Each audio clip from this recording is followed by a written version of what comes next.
Welcome to ABC Sports coverage of the 2024 Sir Doug Nicholls Round. Sir Doug Nicholls learned to play football in bare feet in the paddocks of Cummeragunja. I was captain of the school team. When he left Cummeragunja, he went to play in the Golden Valley League for Tongala, and then on to Melbourne, firstly to Carlton, then for Northcote in the VFA, playing in Northcote's 1929 Premiership team, and then Fitzroy in the VFL. I always want to be in top. Same with football. I went for the ball. I want to be on top. I was good. I want to be good. Dominating my mind that I was their equal. Sir Doug Nicholls was a runner, boxer, footballer, a champion in everything. He once told his grandson Gary Murray, to get a tune out of a piano, you can play the white notes and you can play the black notes. But to get harmony, you've got to play both. One of the first references to reconciliation. Never conscious of me colour, I felt that I was their equal. And this helped me too. Sir Doug went on to be Father of the Year, King of Moomba. He was knighted by Queen Elizabeth II. He had an audience with the Pope, became Governor of South Australia, and his great-grandson, Nathan Lovett Murray, played for Essendon Football Club. One of the good things, I made a lot of friends to sport, which has no barrier. Heads out to Mansell. He marks it half forward. Bolton's on in the pocket. Got it. Shea Bolton marks left forward pocket on the punt right end. Bolton from the pocket. Showtime. Shea bends it through. This beast got us out of control. Kicks it to the goal mouth, 2-on-2. Rankin's trying to create. Rankin kicks the goal. Gotta steal it like we out of this world. Cozzy Pickett swoops onto it, kicks it end over end and bounces through the goal. As only Cozzy can. Go hard, never lay back, lay back. Hand passes it to Parfit. Set it up this time right to the goal square. It might go through. It'll go all the way. You got stage fright? No problem. You got neck brace? No problem. You got two left feet, can't catch that beat. Take a deep breath, cause I got this, yo. Having to gather on the bounces, Cameron. Zigs and zags. I got the minute in. Snaps on goal. Executes it through. I got the minute in. Spins around and bounces it through. He's kicked two amazing goals, Willie Rioli. I got the minute in. Tyson Stengel from the right forward pocket. Oh, he's a sharpshooter, all right. Got moves, got step to make you shake. Stop the ground so hard to make an earthquake. Kicks the pies to the top of the goal square. Two Swans for the cover. Bobby Hill awake to it at the drop. Bangs it through. Kicks it back to Bolton, who started all of it. Drills it. I got the minute in. Bolton puts Richmond in front. I got the minute in. Charges into the open goal square. And Rioli has two. Minute in. Back to Stengel. Snaps and goals. I got the minute in. Handballs it to Walters. Tries it again. He delivers. The 2024 Sir Doug Nicholls Round. On your radio Sport Digital. and on the ABC Listen app. Just look for the AFL button. I got the minute in. The magnificence and majesty of Indigenous Round returns to Ghana land for a Sunday afternoon clash surrounded by a celebration of culture. On the land that Sir Doug Nicholls governed and the state that Sonny Mori dazzled the football world, we've got an underdog and a prize fighter colliding in the penultimate game of round 10. It's Port Adelaide and Hawthorn on ABC Sport, the power being known as Yada Balti this afternoon as part of Sir Doug Nicholls' Indigenous Round. They'll be that next weekend as well, and it is great to have your company for this special occasion. Baladong Nunga and Wajuk Nunga man Sam Pepper's about to join us in a moment's time, as is 200-game Crow turned Hawks assistant David McKay, with bounce down just under an hour away. Aaron Bryans to call the action for you on ABC Sport. And alongside me is Neil Cross. Good to see you, Crossy. Aaron, great to be here. Overcast day. Quite interesting. I think we actually had rain before Just for the a first slight little patch. first time in about 4 weeks for Adelaide. So unheard of. And, you know, it's a tough game today. Yada Balti has got a really interesting match. I mean, there's an expectation of a win, and there still remains lingering some doubts about how they go about it. The win over Geelong last week by 6 points at Cardinia, snapping a 17-year drought. It's a massive result for Port Adelaide. Can they back it up this afternoon as heavy favourites up against Hawthorn, who themselves are on a winning streak of their own? They've won two of their last 3 games, or 3 of their last 4 games. Defeating St Kilda last weekend by 5 points. Your experts this afternoon. Firstly, it's great to welcome back to the ABC Sport Box Stephen Williams, sick-time premiership player, premiership coach as well at the Port Adelaide Football Club, a legend here in South Australia. Good to see you, Steve. Thanks, Aaron. Lovely to be back, sitting here at Adelaide Oval. Looking forward to a pretty competitive game. I saw the Hawks last week down in Launceston when they were really defensive and held out the Saints. So, Port will have their work cut out today against a pretty competent team. Another power great in the box as well. All-Australian midfielder, 3-time showdown medalist, Josh Franco. Good to see you, Josh. Yep, likewise, Aaron. Good afternoon, everyone. And just interesting reflecting on my time in the AFL and Sir Doug Nicholls' round and some of the great Indigenous players that I played with. Wanganeen, it was Pickett, the Burgoyne brothers, Shea Cockatoo Collins, the list goes on and on. So a terrific round in honour of, the Indigenous people of Australia. And I guess looking further towards this game and Hawthorn, their form, as you said, I think they've won 3 of the last 4. Talking off air, I'm a little bit worried about how this is going to play out for the Hawks, but nevertheless, hopefully it's a good contest. Well, the tag that Yada Bolty's had all year is essentially flat track bullies, and they feel like they'd answered that last weekend with the road win at Gdynia, but this is the ultimate game for that kind of mantra, isn't it, to demolish a side that's at the lower end of the ladder and really establish yourself with a big percentage boost. Yeah, there's no question about that. You looked at their draw and you saw Geelong was always going to be tough, and if they could snavel that one, all of a sudden they got the Hawks and then North Melbourne, and you're thinking, well, that can be in a really good position, but that's exactly from a coach's point of view what you don't want the players to be doing, looking ahead and thinking, well, we've got the Hawks and then we've got North, we can be in a really good spot. So it's really important in these sort of games to get out at the blocks well and really insert yourself on the game. Don't give the visiting team a sniff. And we saw this corresponding game last year. Port, I think they had 100-odd points up at half-time. So 151 by the end. Yeah, by the end. So the Hawks certainly come back in the second half, but Port really put them to the sword early. So that's what they'll be looking to do after their really fast start against the Cats last week. They'll be hoping to get out of the blocks in similar circumstances today. It's a funny old one, Josh, because Ken Hinkley's always been pretty upfront about acknowledging your opponent and paying respect to them. And he's kind of mentioned that in, Zach Butters hurting his ankle before round 1 and still deciding to play him against West Coast and playing Connor Rosie in showdown 55 when he probably shouldn't have. And we won't harp on it too much. But the decision this afternoon instead to not play him when he was cleared to play. It's been 2 weeks since that incident. I think we're pushing on 17 days this afternoon. So clearly he was okay to go, but I guess that mental demons of the history and the incorrect decisions they've made over the past few years, they've decided to err on the side of caution. And I guess that a little bit is the opponent they have this afternoon, which is Hawthorn. Well, I think it's the smart thing to do. And look, I'm no physiotherapist, but having spent some time in the industry as a player and a coach, and I guess being privy to a lot of those conversations, my understanding is a grade 1 hamstring is generally a 21-day recovery time. So obviously the 17 days falls just outside of that 21 days, hence the reason Port Adelaide aren't going to take any risks. And the reality is it's only round 10. There's plenty of footy ahead of us, and a guy like Connor Rosie, who is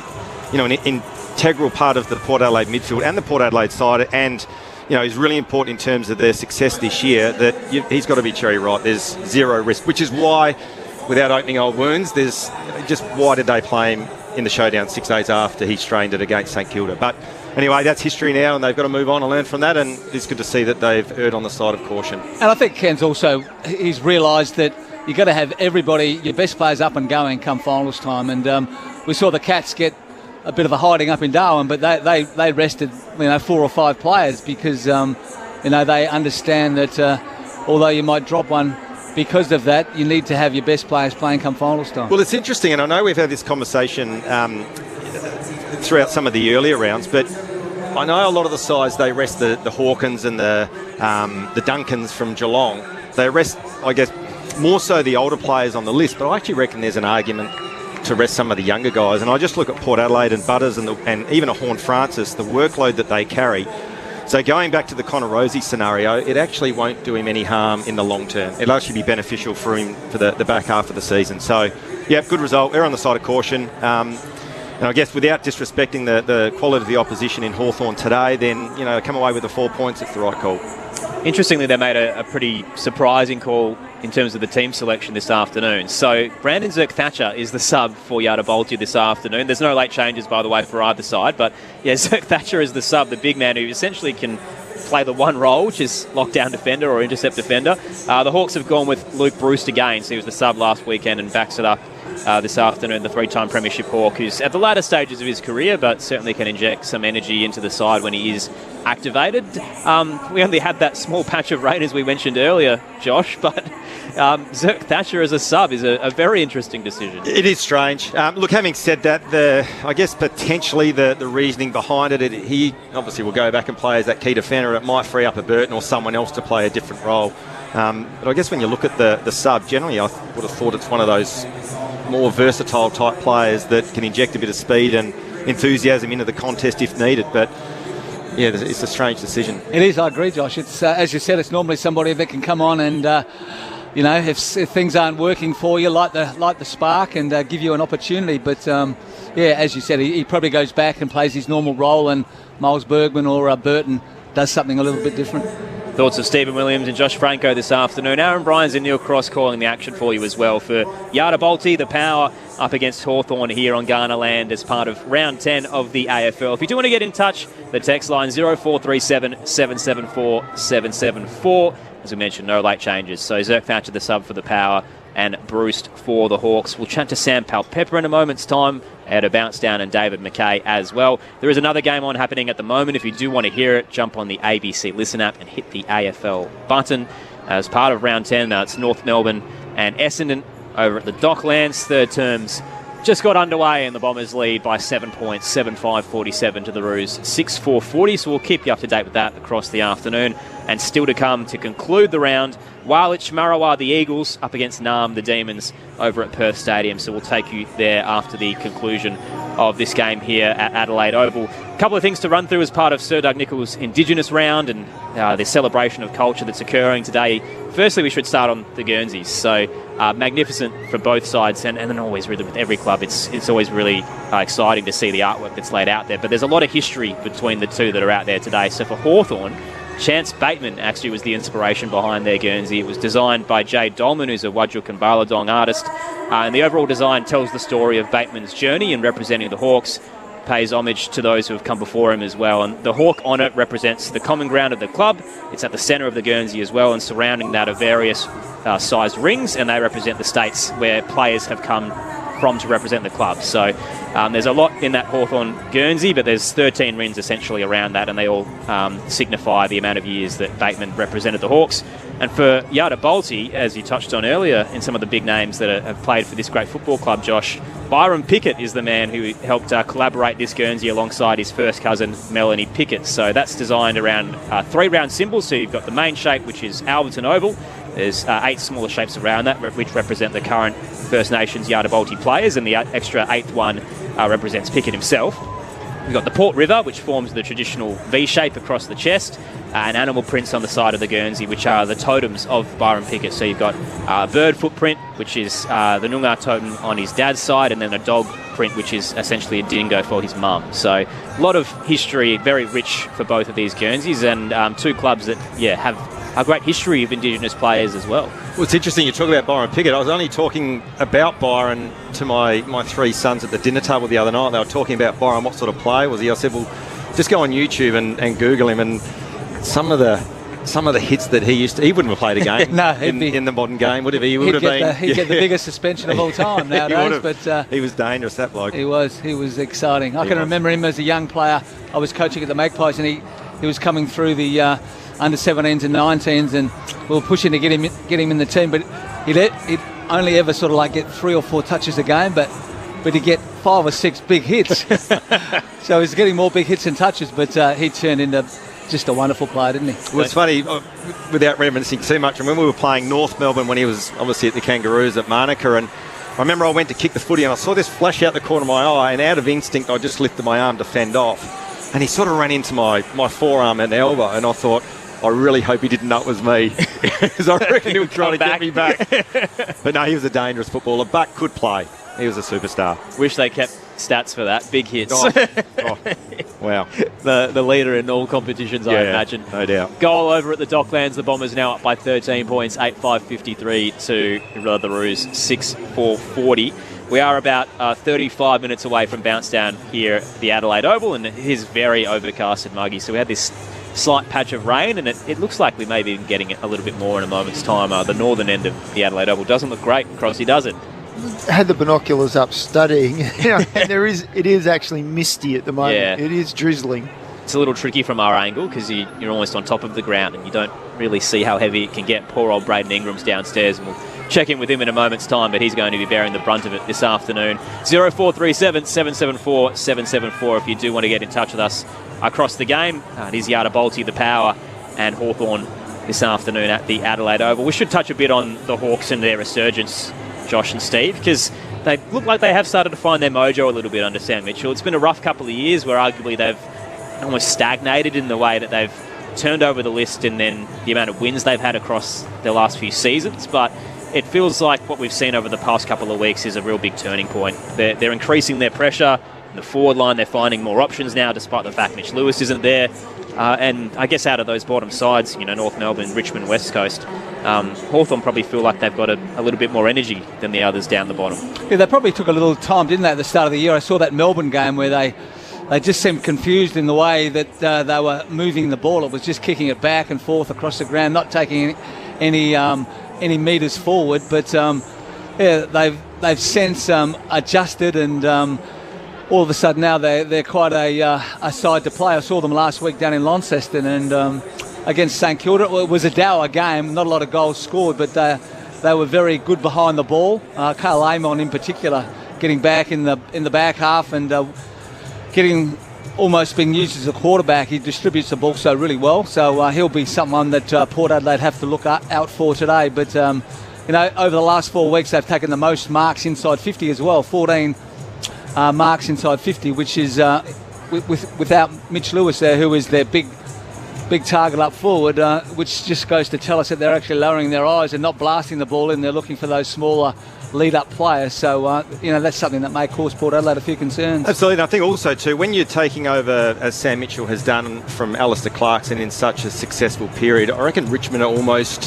where Hawthorn were a couple of years ago, just in terms of their overall rebuild, having come off the back of that success. But, look, again, having been there, we're about to talk to David McKay, but having been at the Gold Coast Suns when they've been through, I guess, a similar sort of period, obviously not coming off the success that Hawthorn have, but it's interesting how you maintain focus plus motivation and how you measure success when a side's rebuilding. So clearly they're on the right track. They've looked really good of late, and they've just got to build on their momentum. Let's find out. We'll head into the Hawthorn camp now. Braden Ingram has made his way over there to the race, and he's got David McKay alongside him. Down to you, Braden. Yeah, I'm with the assistant coach of the Crows, of the Hawthorn, former Crows legend. David, how are you feeling about today? You've got a little bit of momentum coming to town. Yeah, look, we're feeling pretty good. Obviously, the last month or so, we've started to sort of get our game up and going a bit more and getting a little bit of reward now for the effort we're putting in and the work we're doing to improve our game. So, yeah, we're pretty confident. Obviously, it's a huge challenge coming over here and playing Port. We're in pretty good form and having a good year. So, we're up for the challenge, though. You're still missing a few, but you've started to get a couple of troops back. CJ back in today. Will Day's had a few games under his belt. Now, do you feel like you're getting a little bit more chemistry within the side? Yeah, we are. We're slowly getting guys back, and Will's obviously building his form and fitness, and really good to have CJ back today, and obviously Ethan making his debut. So, yeah, look, we're starting to get a bit of a healthy list now, and which is really good. Some competition for spots, and that's all really positive and helping us get some results the last few weeks. I guess it's defence where you are still a little bit undermanned. No Jack Scrimshaw, and of course your captain James Sicily missing as well. Big task for Ethan Phillips, the debutant. Tell us a bit about him. Yeah, look, it is. But Ethan, he's a mature age guy who has played a lot of VFL footy and has worked really hard for his opportunity. So it's fantastic that he gets his go today, and he's thoroughly earned it. And key defender, we look forward to what he can do today. It's obviously a big challenge, and a lot of key forwards up there who will give us a bit of grief, but hopefully Ethan comes in and just plays his role. That's what he's been really good at the VFL level. So really excited to see him go around today. Throw it to the guys upstairs. David, Josh Franco up here in the commentary box. Just a question, you may have heard it in just a few moments ago, but when we're looking at Hawthorn in such a cutthroat industry where you're pretty much judged on win-loss every week, and in terms of rebuilding a footy club, how do you measure the success when, you're probably not aiming for top 4, that's out of the realm, even top 8 potentially, but how do you measure success within the footy club? Oh, look, I think it's just continual progress, really. We feel like we've made continual progress over the last couple of years, and there's going to be times where the results fluctuate and we don't quite get the reward that we're after. But just overall progression in the way that we want to play, we think our younger players are coming along really well. They're getting exposed to a lot of high-level footy, and we think in the long run that's going to be great for them and great for the club. So, yeah, look, we feel like the progressions keep coming. We've got to obviously keep stepping up, and today's a big challenge in that sense. But we're confident that we're on the right track and we're heading the right direction with our progression. Yeah, David, Stephen Williams here up in the commentary box. After such sustained success, the Hawks have had 4 premierships.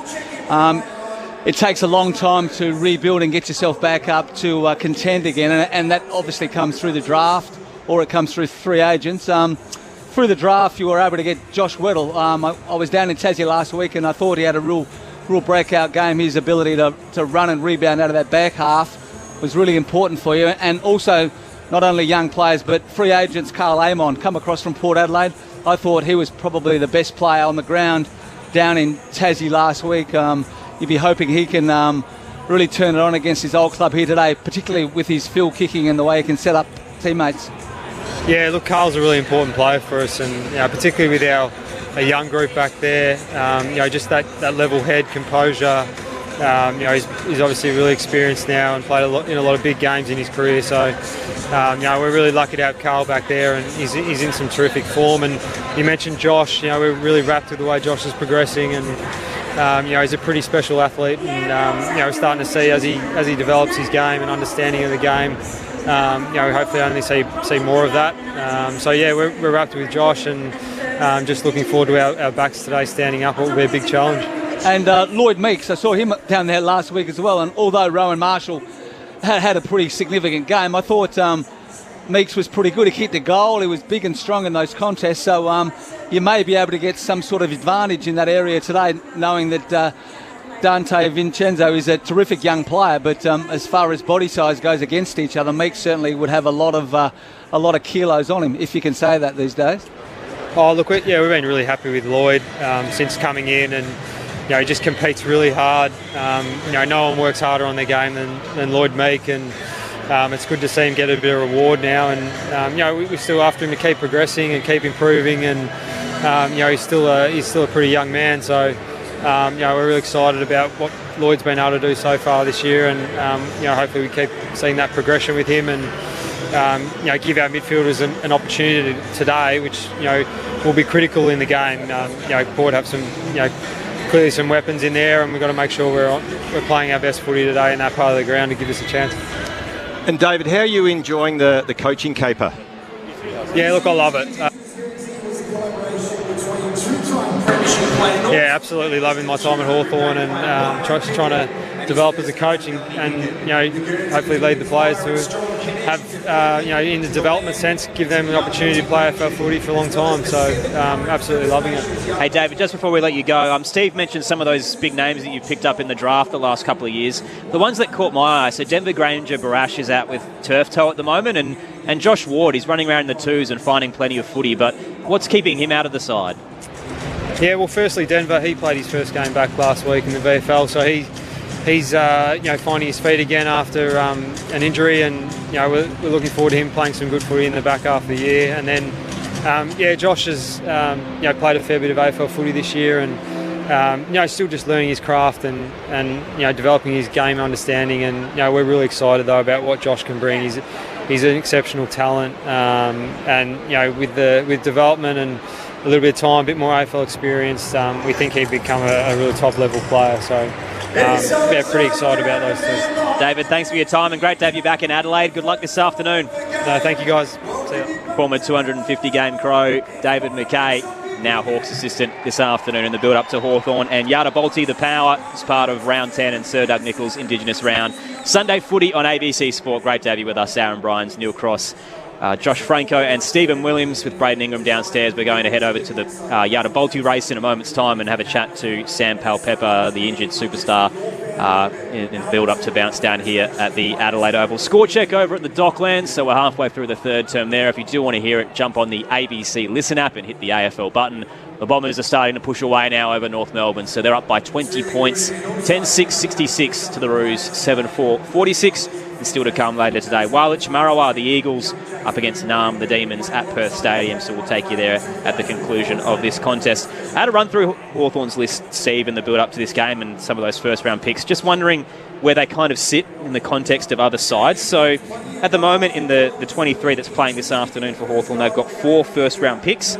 The comparisons of sides this weekend, West Coast had 7, Richmond have 6, and North Melbourne have 10. So there clearly isn't that elite level talent. And you know, clubs find special players deep in drafts. It doesn't have to be first-round picks, but you look at the guys that they've picked up the last few years. So no first-rounders in 2017-18. They had Will Day, Granger Barras injured, Ward's not in the side, Mackenzie, and now obviously Nick Watson. So there's still a lot of guys that they don't have out of the first round in this team, which kind of is a little bit worrying in terms of that list build. Well, if you're going to get better, they're the ones you have to hit with, aren't they? You know, you're down the bottom, you get access to those better players, and you know, it's almost like you're recruiting blokes. They're the most important guys in the club. If they miss, that can certainly stunt your growth up the ladder quite a bit. Will Day probably, obviously, is the pick of them. You know, he's had some injury troubles, but he's a beautiful size for a midfielder. Probably needs to clean up his kicking a little bit, I think, but he can certainly find the footy. He's tough and hard at it.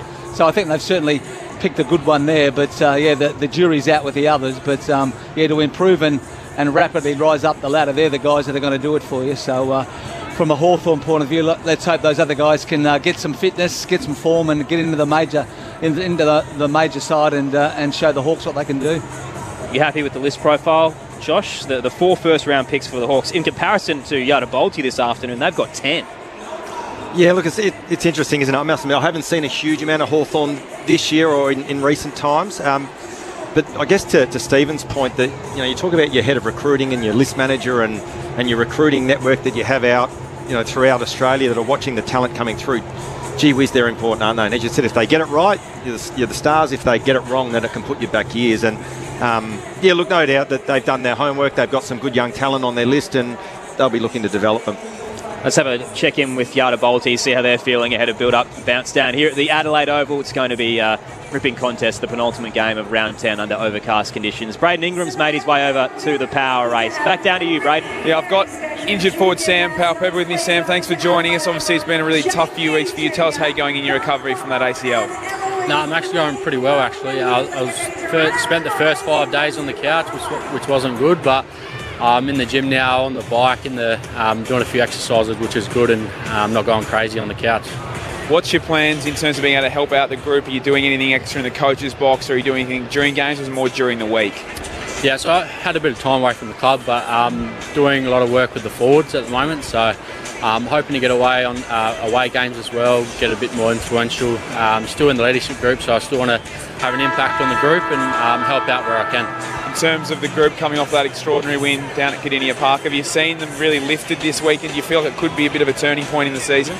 Yeah, definitely. I think you can see by the way they played. They played with a lot of belief and freedom as well, which is good. And hopefully that sets us up for the rest of the season, and we play like that every game. Just last time before I throw you upstairs, Connor Rosie, the captain, missing again today. How's he handled that? Obviously, it's been a challenge for him not being able to take part, and obviously so much talk around the way that played out with that injury. Yeah, I think they're just playing playing with a bit more caution now, and we want him 100% for the second half of the season. So whatever we can do to look after him, we'll do, I reckon. So I think he's going to hate not being out there, but it is what it is. Take it away, guys. Sam, Josh, Franco up here. Just a question, having been through a couple of knee reconstructions myself and found it really challenging watching from the sidelines, knowing how you play, I guess this is sort of a premeditated question, how are you as a spectator? I'm not a great spectator, mate. I get pretty up and about and pretty emotional, so I'm glad I'm just here on game day, getting a bit more involved and not just sitting on the couch watching it.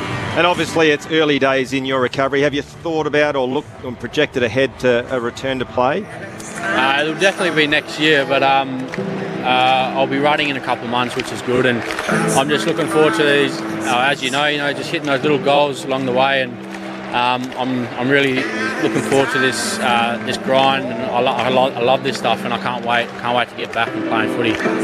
Sam, it's Steve Williams here, mate. How are the new recruits fitting in down there? Obviously in the off-season, probably the high-profile ones, Radagalia, Zirk, Thatcher coming into the side. How have they settled down?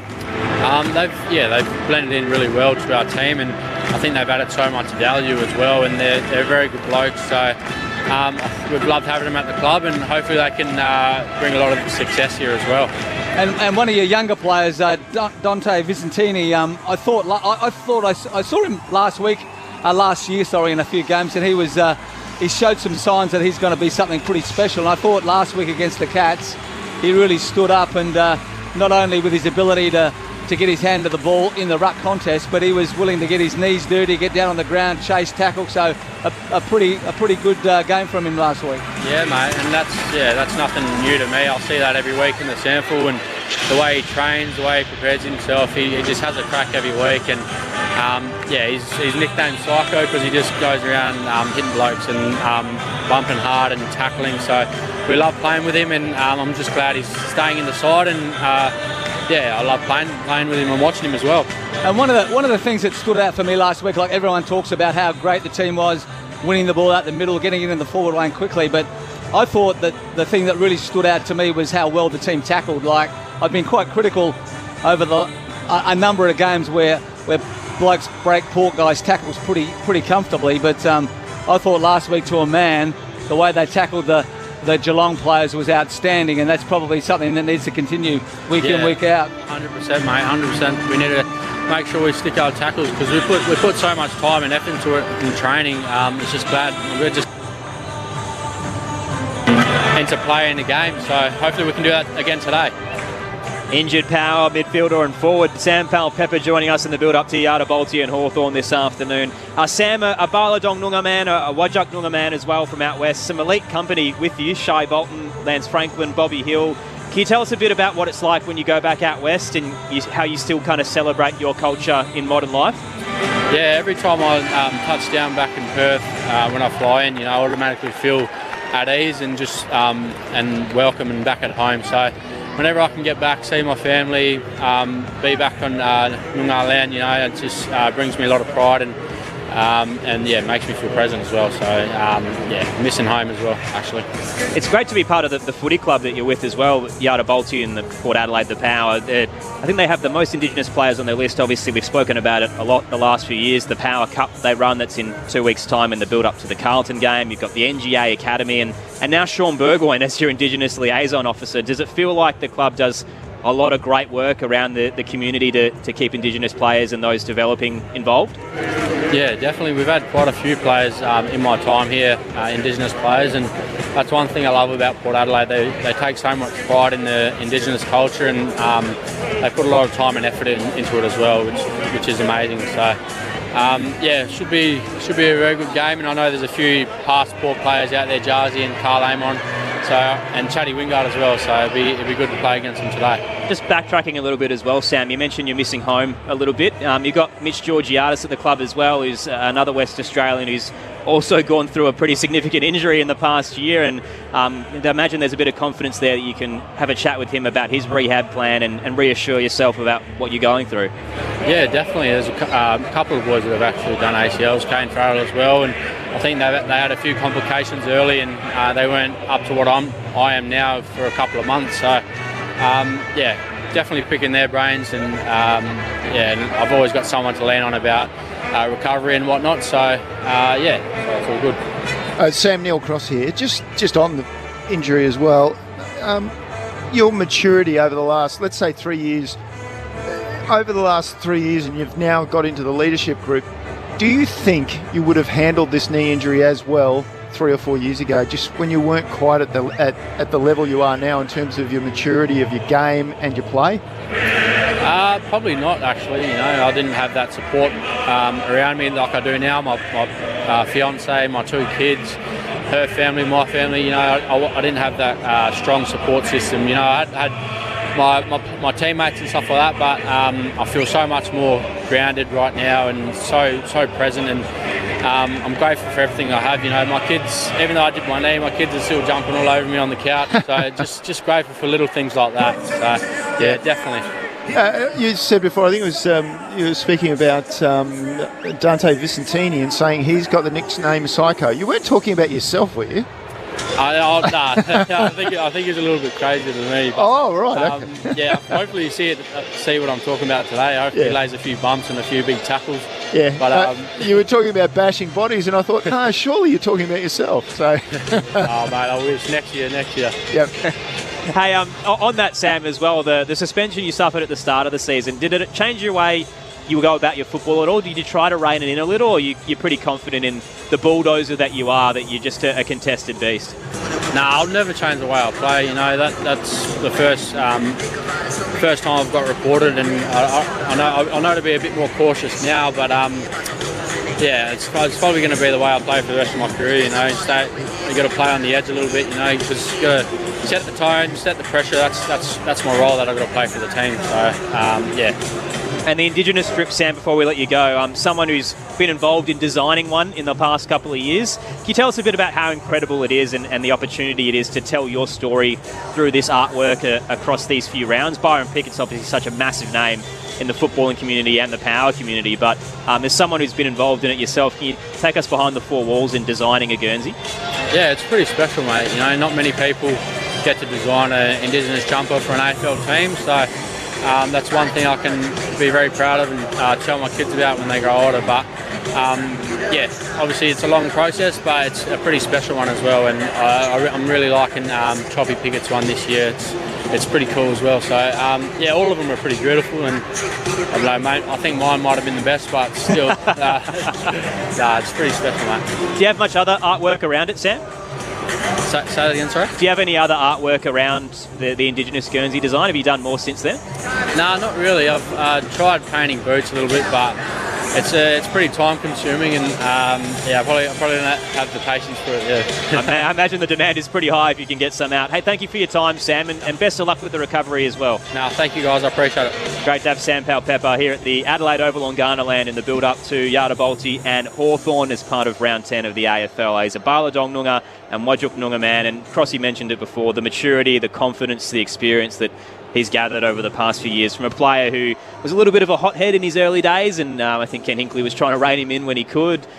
He's well and truly established himself as a senior leader at the football club, Steve. He has indeed, and I think Travis Boak's probably got to be congratulated a lot. I think Travis took him underneath his wing and just basically said, this is what you have to do to be a professional footballer. These are the sacrifices you have to make, and yeah, to Sam's credit, you know, a lot of people can be shown that, but some elect not to follow, but he followed Travis's lead, and it certainly turned his football around. And you know, he'll be missed by Port Adelaide because he's a big, strong forward that they don't really have a replacement for him in that regard.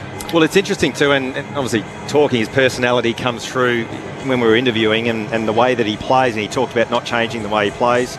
But I reckon the ACL recovery will test his patience out a little bit. You get to sort of 2 or 3 months in, and you start to feel pretty good about yourself, but you can't do a lot.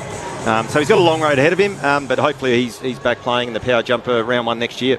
Did you have 2? Yeah, back to back. Yep. Oh, there you go. So that one slipped by me. No one better to ask about a player in what is supposed to be a contending side, you know, missing out in that build-up as well, Josh. That, you know, Sam would understand that Port Adelaide feels like it can win this year, and he's not going to be there if that happens. Yeah, absolutely, and I guess that's the position I was in 03 and then 04 when ultimately Port Adelaide were able to win the premiership, and Matty Primus was in the same boat. I know he did his knee at Footy Park. I think it was actually against Hawthorn as well from memory, back in 2004. So we sort of went through that experience together. But you're right, you know, Sam Powell-Pepper's going to sit and watch along the sidelines, and as I said, in a couple of months' time, when he's starting to feel pretty good about himself physically, that's when I guess the frustration will probably reach its peak. But again, he's a competitor. He'll be doing everything he possibly can to get him back on track, ready to start the season next year. Random question for you on it as well, Josh. The recovery from an ACL, so you obviously can't do a lot of running for a significant period of time. What does that do for you in terms of your cardio, in terms of your aerobic ability, and even just from a muscular sense when you're not playing football every week? Well, it's funny. I reckon, again, from memory, it was a long time ago. I reckon after about 10 weeks, I was straight line running. And I guess that's where the frustration sets in, because you can't do any lateral stuff. Your knee feels really good. The swelling's gone out of it. You're feeling cherry ripe in terms of physically, but you're just so restricted to what you can do because of the strength of the ligament hasn't reached to the level where you can start doing a bit of sideways lateral movement. So it's not too bad from a cardio point of view. It's just the lateral stuff which they'll build into over the course of his recovery and rehab. But look, as I said, no doubt he'll do everything he possibly can, and he'll be cherry ripe next year. How was the mental state after doing one? Obviously, you think, I can come back, no worries, but then you do it again. Yeah. Like coming back from that second one, it must have been really like scary. Yeah, it was. And I remember my first game. I think it was a pre-season game against Adelaide at Footy Park, and I started on the bench. But when I was lining up on the boundary line to come on, I could almost feel my heart beating through my chest, just through, I guess, nerves and worry about anxiety. About. But then you get through the first few contests, and you think, oh yeah, I'm actually okay. And the interesting thing about it though was when I played the early games when I first came back from my knee. At the time, I thought I was confident. But when I reflect on it 12 months down the track, you're sort of nowhere near it where you want to be, from a mental point of view in terms of confidence in your knee and everything else. So that takes time, but in the end, you just got to, grit your teeth and get through those first contests, and then you're away. Did you think you got back to where you were before you did it? No, nowhere near. Nowhere near it? No. And that was probably also a victim of the side wasn't going as well. I wasn't anywhere near my best, and I guess it was a steady decline from there. But definitely didn't get it back to anywhere near where I was pre-injury. The only player that I can remember of recent memory that has gotten better off ACLs is Tom Liberatore. Yeah. He had 2 of them, and I thought Robbie Gray did pretty well. Yeah, true. Thoughts of All-Australian midfielder Josh Franco, Port Adelaide legend Stephen Williams. Aaron Bryans and Neil Cross with you at the Adelaide Oval on Ghana land for Yada Bolty and Hawthorn. Round 10 action of the AFL. There is a game on at Docklands at the moment. If you want to hear it, jump on the ABC Listen app and hit the AFL button. It is starting to blow out a little bit there, though. So Essendon lead North Melbourne heading into three-quarter time by 39 points, 14-7-91 to 8-4-52. So the third term, the Bombers have piled on 7 goals to 2, and they're starting to push away now in what was originally deemed to be a lopsided fixture, but North certainly held their own in the early days. Peter Wright's kicked 4 goals. Matt Guelphy's got 3. Jake Stringer with 2. Possession getters there. Harry Sheasel has 23. Luke Davies-Uniacke has 22, and Nick Martin with 21. And the build-up to bounce down as part of Sir Doug Nicholls' Indigenous round. We should head downstairs for the Welcome to Country. Yada Bolty at 6 and 3, all prepared, as are Hawthorn at 3 and 6. And former Port player and Ghana elder Uncle Mickey O'Brien will conduct the live Welcome to Country now downstairs.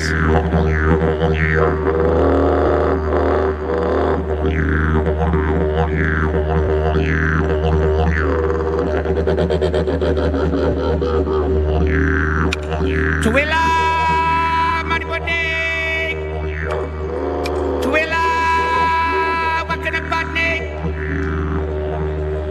Dai Ghana Pico Makalakala Marwachanga Ghana Miena Wangadi Manik Unigariatana Indiata Tandanga Tandawama Nai Pico Makalakala Burka Mio. Hello and welcome, friends, to the lands of the Ghana people here on the Adelaide Plains and here to this oval known as the Kangaroo Plains, and for Sir Doug Nicholls' Indigenous round. It is my pleasure to call upon the Spirit people to bring you good blessings here as these players battle it out on this field.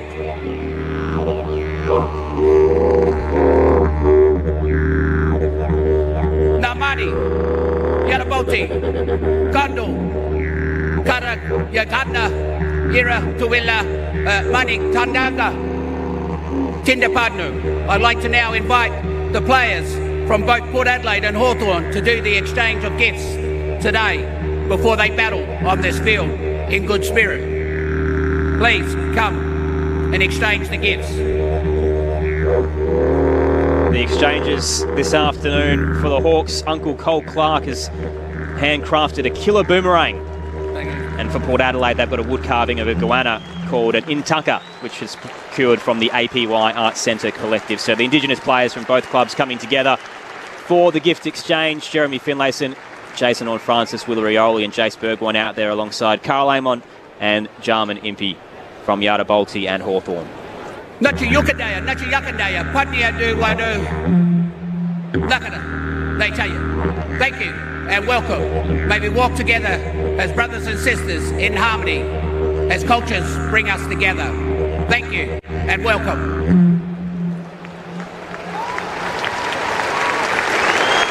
Ghana elder Uncle Mickey O'Brien downstairs and Ghana man Isaac Hannon on the didgeridoo as part of the Welcome to Country.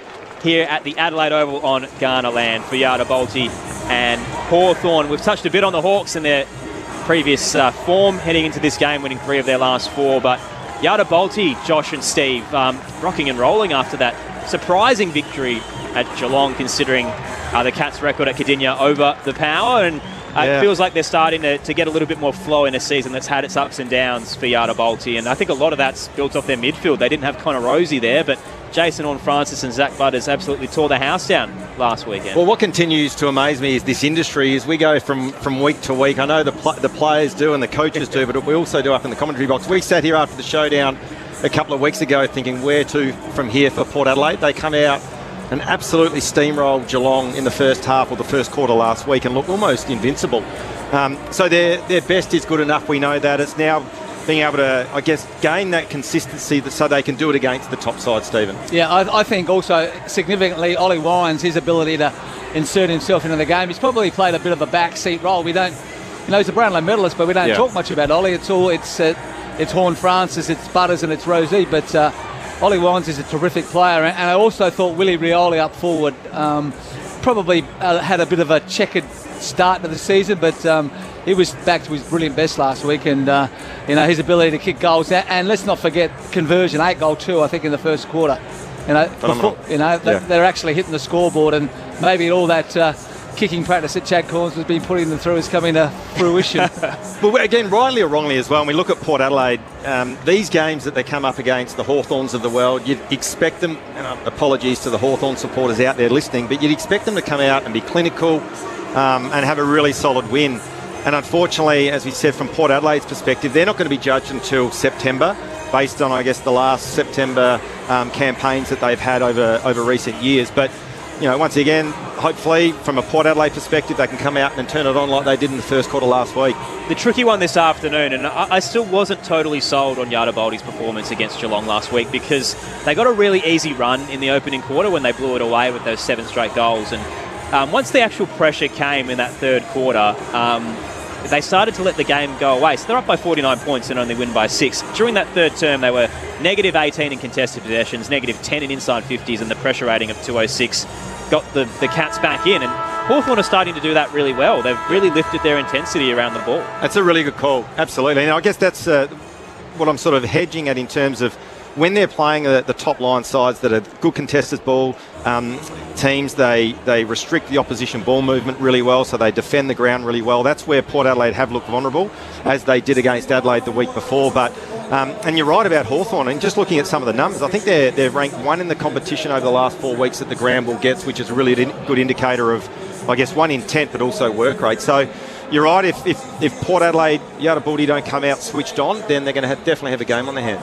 Yeah, there's no question. We saw them blow the Hawks away last year in a half of footy similar to that they played against Geelong last week. So that's what they'll be hoping for. But it's just playing quarter by quarter, getting out there first quarter. Let's see how well we can go and reassess at a quarter time. But they just can't afford the way that the ladder is structured itself. A win today, they jump right up probably in the top 4. So it's important for them to make sure they tick this game off. The Power have certainly had the Hawks number. They've won 3 of the last 4 against them, and Hawthorn have only won 2 of their last 8 here at the Adelaide Oval. Yada Bolte and Hawthorn as part of round 10 action at the Adelaide Oval. Let's check in downstairs for some conditions and the benches with Braden Ingram. It feels like it's going to be one of those days where the showers are sort of on and off. We're not expecting heavy rain, but we have had showers and even sunshine just 10 minutes ago. It has stopped for just the moment, so we'll keep an eye on that. A top of 17, it's currently 15 degrees. Hawthorn have won the toss. They're kicking to the city end of the ground. It's Jarman Impey who's captaining the Hawks today. A great touch for Sir Doug Nicholls' round, given James Sicily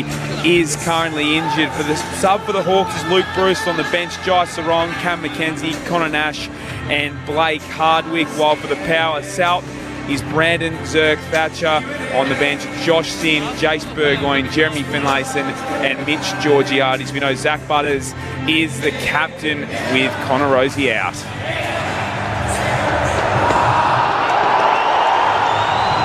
It's Yada Bolte and Hawthorn, Sunday footy on ABC Sport. Great to have your company for Sir Doug Nicholls' Indigenous round. Aaron Bryans, Josh Franco, Stephen Williams and Neil Cross to get us underway at the Adelaide Oval.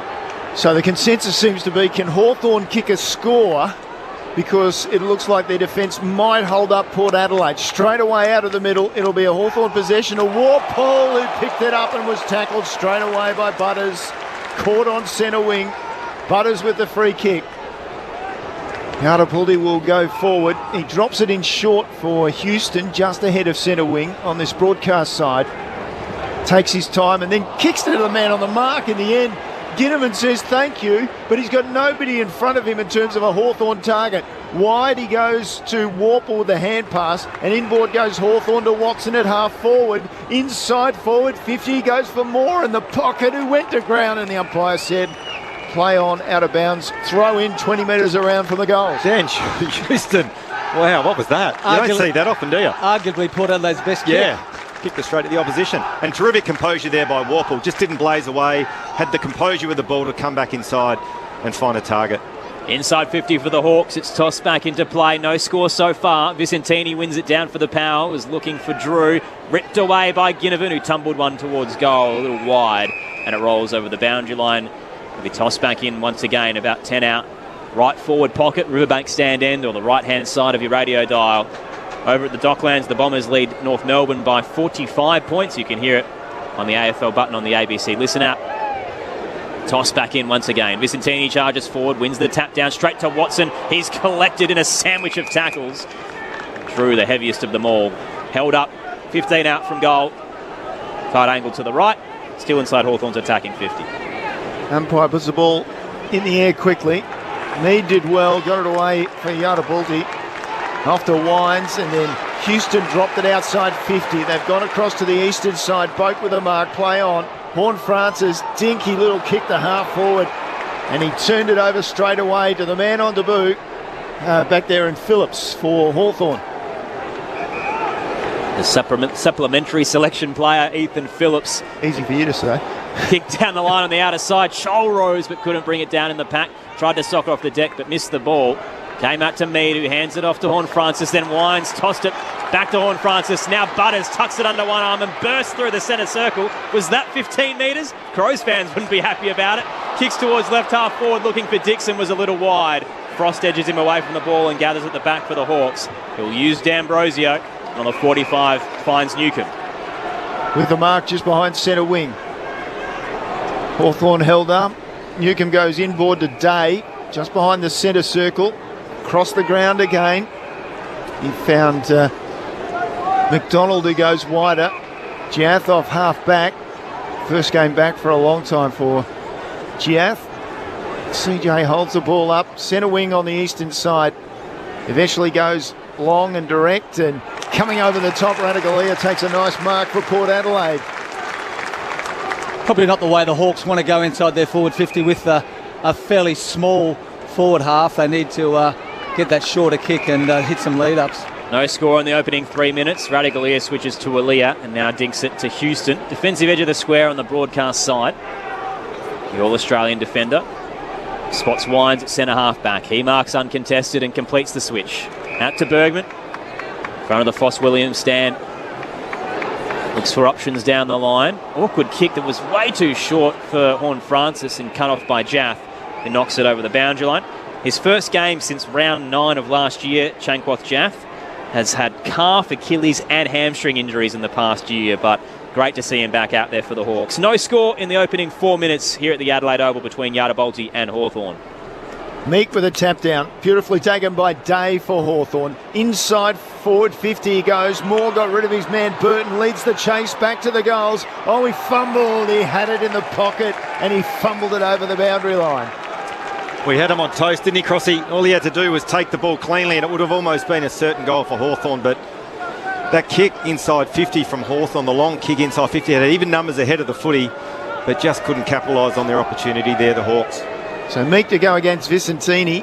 Meek comes over the top, thumps it down. Warple couldn't handle it. Moore received it and then lost it. He's back after it on the ground. Big pack. Butters comes out of there, as he seems to so much, and then he made a mistake.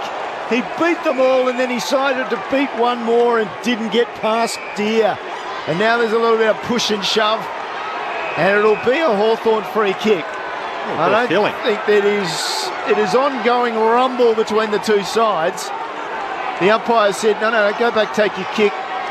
And there's another 10 or 12 players tossing each other around, and the umpire's setting the mark. And Deere has it in his hands. 15 out, slight angle. And finally, a little bit of order's restored. And Deere with an opportunity to open the scoring. Oh, and he hits the wrong side of the ball going around the corner, and it doesn't even make the goal face. Radical Leah marked it 10 metres out, unopposed, quickly releases it to Josh Sin. There's been some pretty ordinary kicking so far. Why would you go around the body anyway when you're pretty much straight in front? We had the slightest patch of rain earlier, but gee, it's impacting this contest. At least the players will claim it is. Port Adelaide looked to switch. Aaliyah tried a 1-2 with Bergman. Now he's in trouble. Caught in the tackle. Lets go of the footy up against McDonald. Trying to wrench it out as Scholl. He drops the footy under some pressure. Late whistle. Free kick. High tackle going the way of Yada Balti. Horn Francis to receive it. One of 4 Indigenous power players out there this afternoon. He's in the right back pocket. Well, I must admit, I reckon Port Adelaide look a little bit flat at the moment. We played 6 minutes of this opening term and yet to go inside forward 50. Horn Francis goes long. Pat converges. Dixon got a fist on it. Knocked it in the path of Boak. In game 356. Sends it to right half forward. He was looking for Marshall. Fumbled at his toes. And pushed over the boundary line. It'll be tossed back into play in front of the Gavin Wanganeen stand. Still no score. 6.5 minutes in here at the Adelaide Oval between Yada Balti and Hawthorn. Great to have your company for Sunday footy on ABC Sport. Well, if anything, this benefits the Hawks. You know, they were involved in a dour struggle last week. Meek dominating the ruck, down to Newcomb, hand pass forward to Moore, tapped it on, Warple, and then Amon. Amon sent it forward into the path of Newcomb again. Blind turn was brilliant. Forward hand pass to Deere. And Giath comes around him, receives, and drops at 25 from goal. Hits the ground. McKenzie picks it up, and the first goal goes to Hawthorn. And after all that, we've crossed 7 minutes to get a score, and the Hawks make it a 1-goal game to them. This transition, Josh, wasn't it? They were able to break. I talked about at the start of the game how Port's tackling was spot on last week. Just 2 or 3 times they just waltzed through tackles. And when the opposition can break your tackles coming through the middle of the ground, it just goes into the forward line so easy. And, pretty simple goal for McKenzie.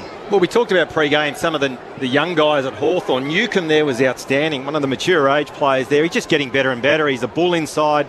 Just hit that stoppage with momentum, and Port Adelaide, to your point, Stephen, just couldn't slow him down.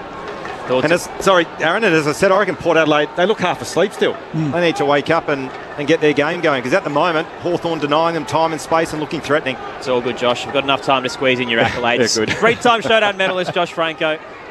Power great Stephen Williams with us in the box this afternoon. Hawthorn striking first. They're up by 6 and getting a clearance here. Tap down to Newcomb. He jams it towards the 50. A wobbler. Nearly fell in the lap there of Hardwick. Managed to get a handball out anyway to Moore. He was collected late. They want to take the advantage. Moore's kick wasn't great.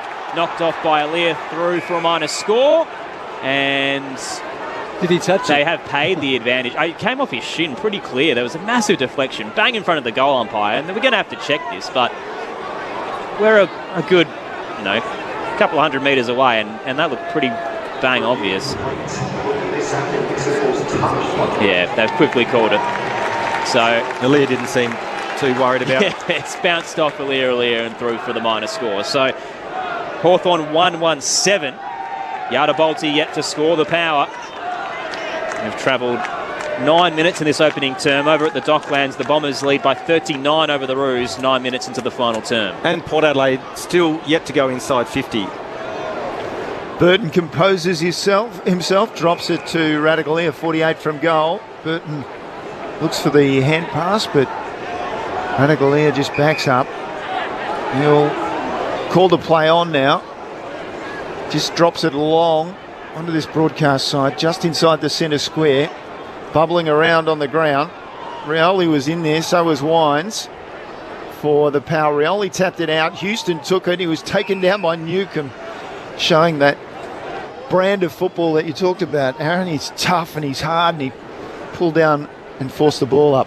Hawks by 7. Port Adelaide will get out of the stoppage here. Burgoyne to Horn Francis, and now Butters marking behind centre wing, calling for some options. Tries to dart step his way around Nash, did so with ease and grace. Up towards the 50, he's looking for Dixon, caught behind Frost, who brought it to ground. Wines slides in, may have been tackled without it. Shoveled towards Horn Francis, loop to handball to Wines. Then Burgoyne pops it into the pocket, put it in the path of McEntee, had to become the tackler. Did very well. Held up the debutant Phillips and knocked it over the boundary line in the left forward pocket for Yada Bolte. They're yet to score, but they're inside 50 now at the 10-minute mark of the opening term.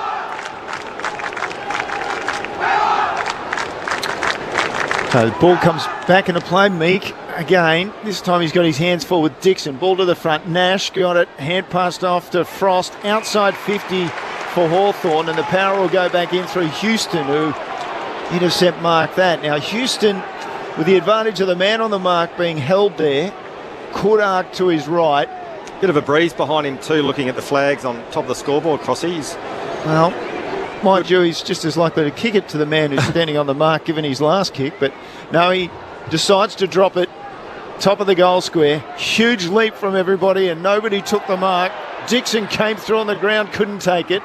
Mackenzie, the goal scorer, picked it up for Hawthorn, dropped it in the air, still inside 50 for Hawthorn when it comes to ground. A lot of players around the ball. Finlayson, one of them, picked it up straight to the boot and through for the minor score. First score of the afternoon for Port Adelaide. They trail by 6 points. Yada Bolte playing. And that's 11 minutes into this first quarter. If you're watching on the telly and wondering why both sides are wearing armbands, the Hawks is in honour of Premiership player Robert Day, who's actually the grandfather of Will Day.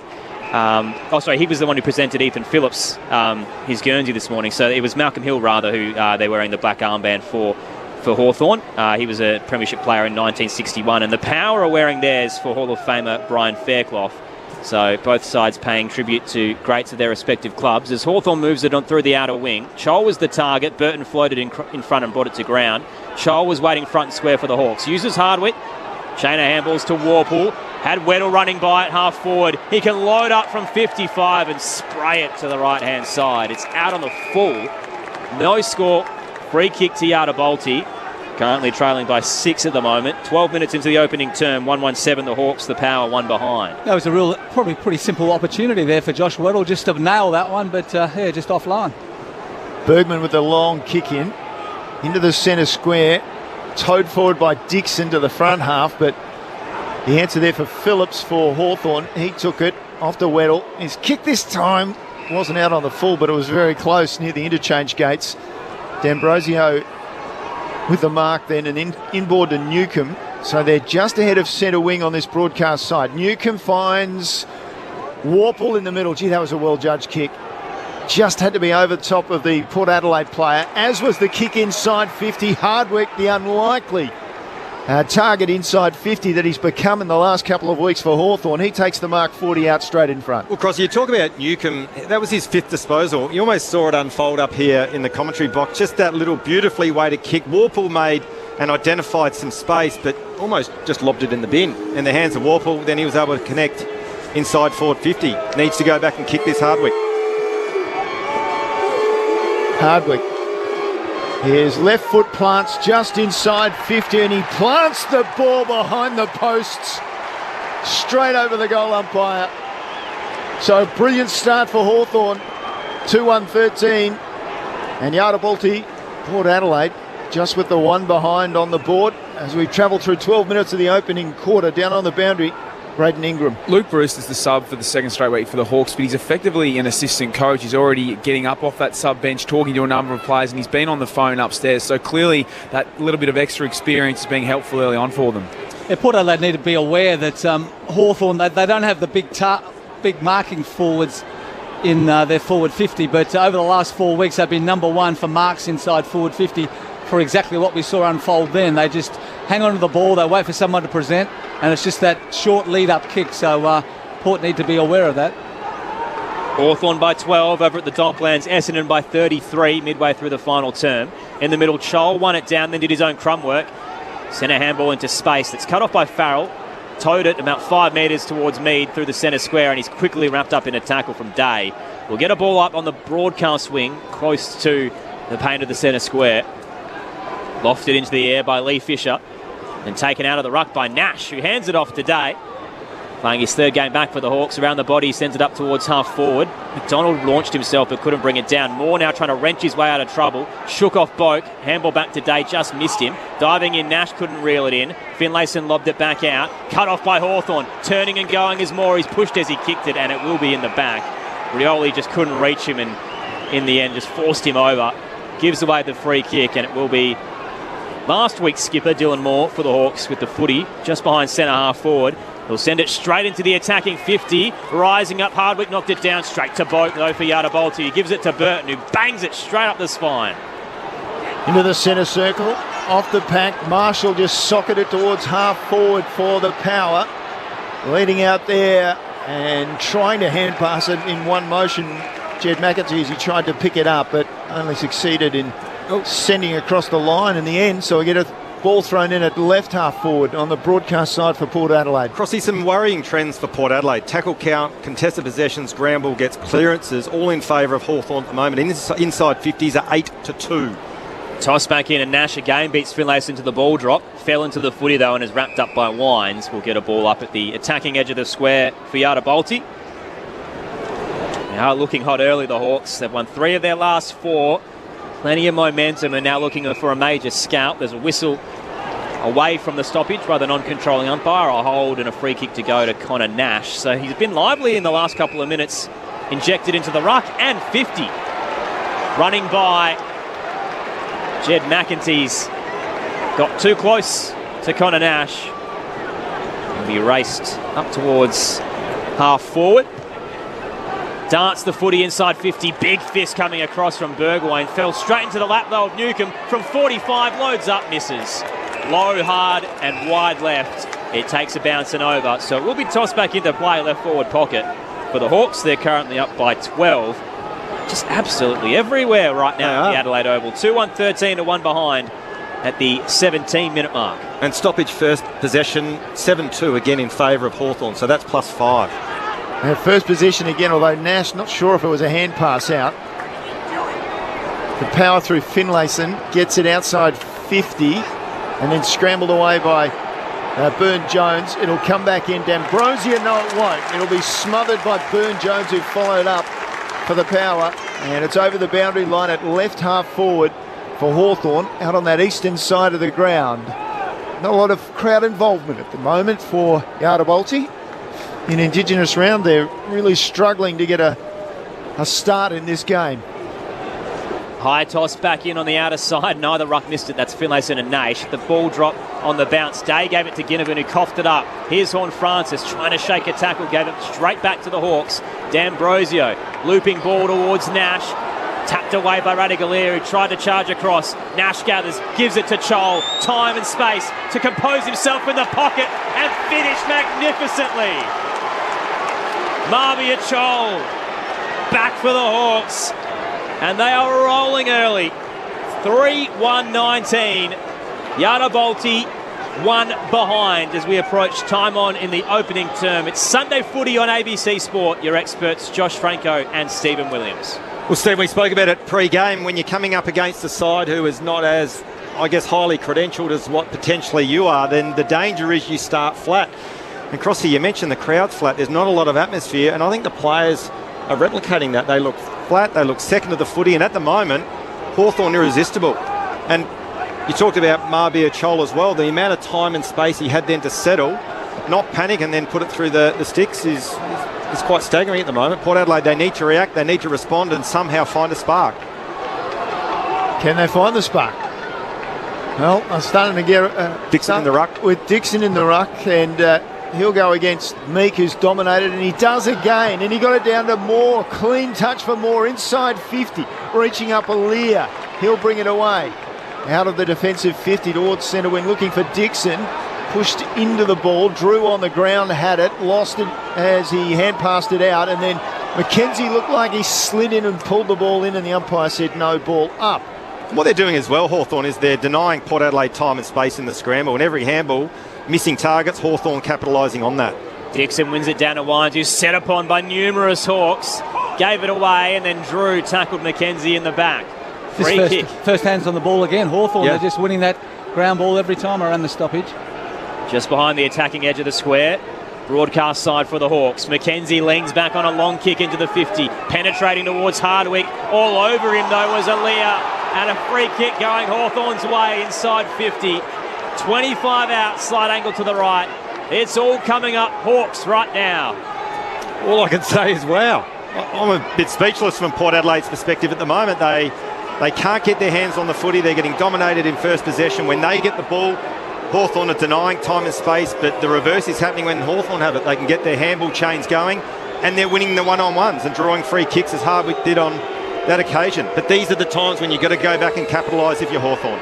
Hardwick comes in from 30 and squeezes it through for his second in the opening term.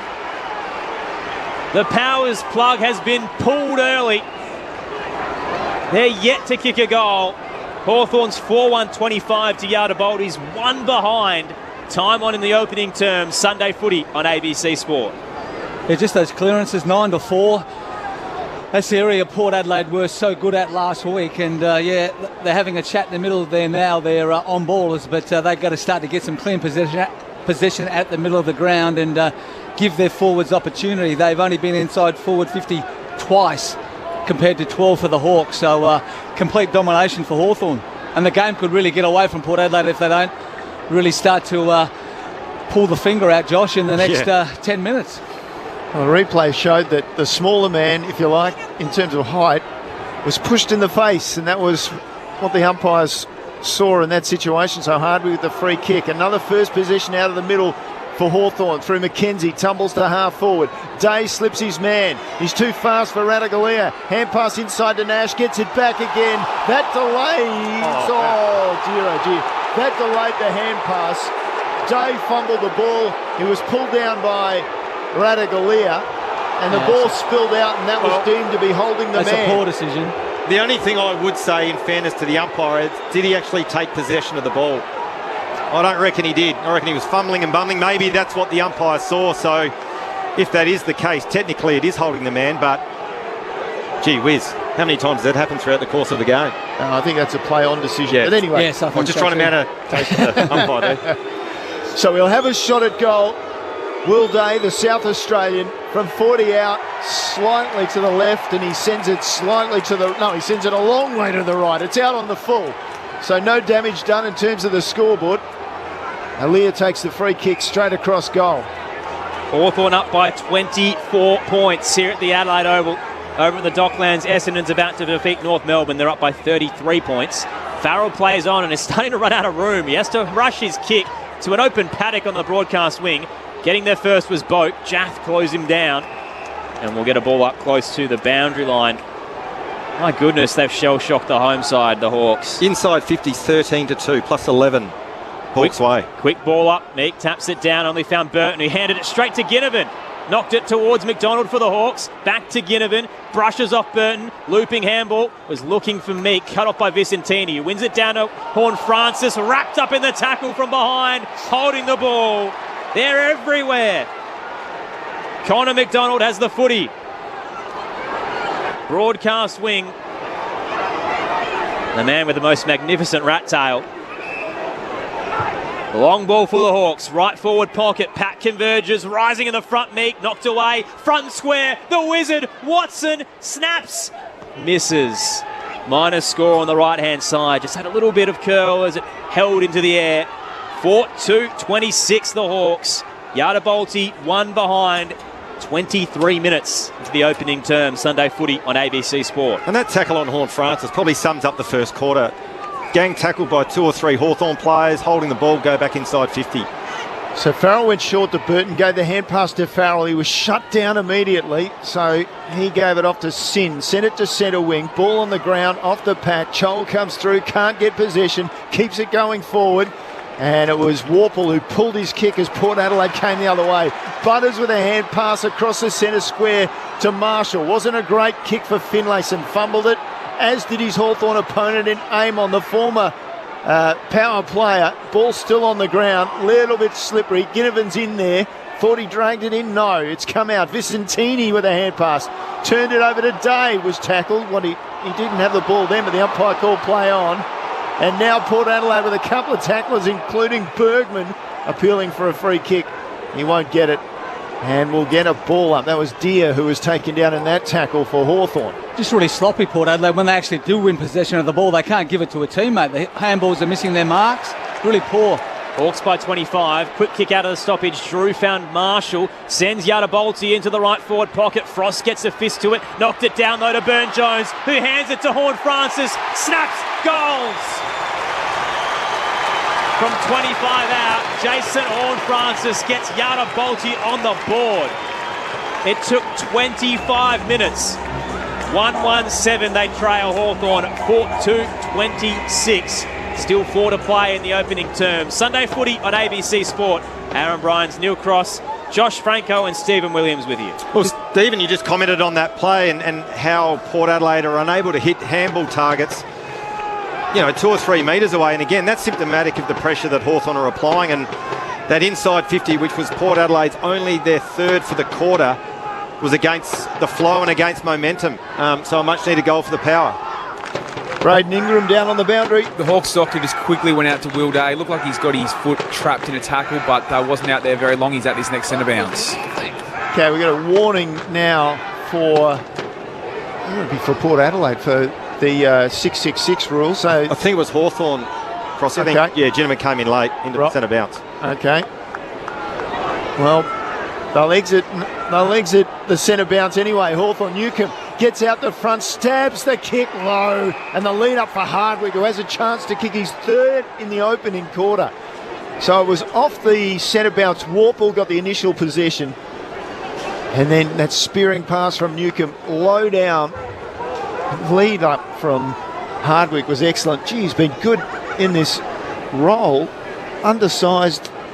He's still 6 foot, but outstanding. He played forward last week against the Saints and hardly touched it, but in the gather round against Collingwood, he went forward and kicked 5 goals, I think it was. So he certainly knows what to do at that end.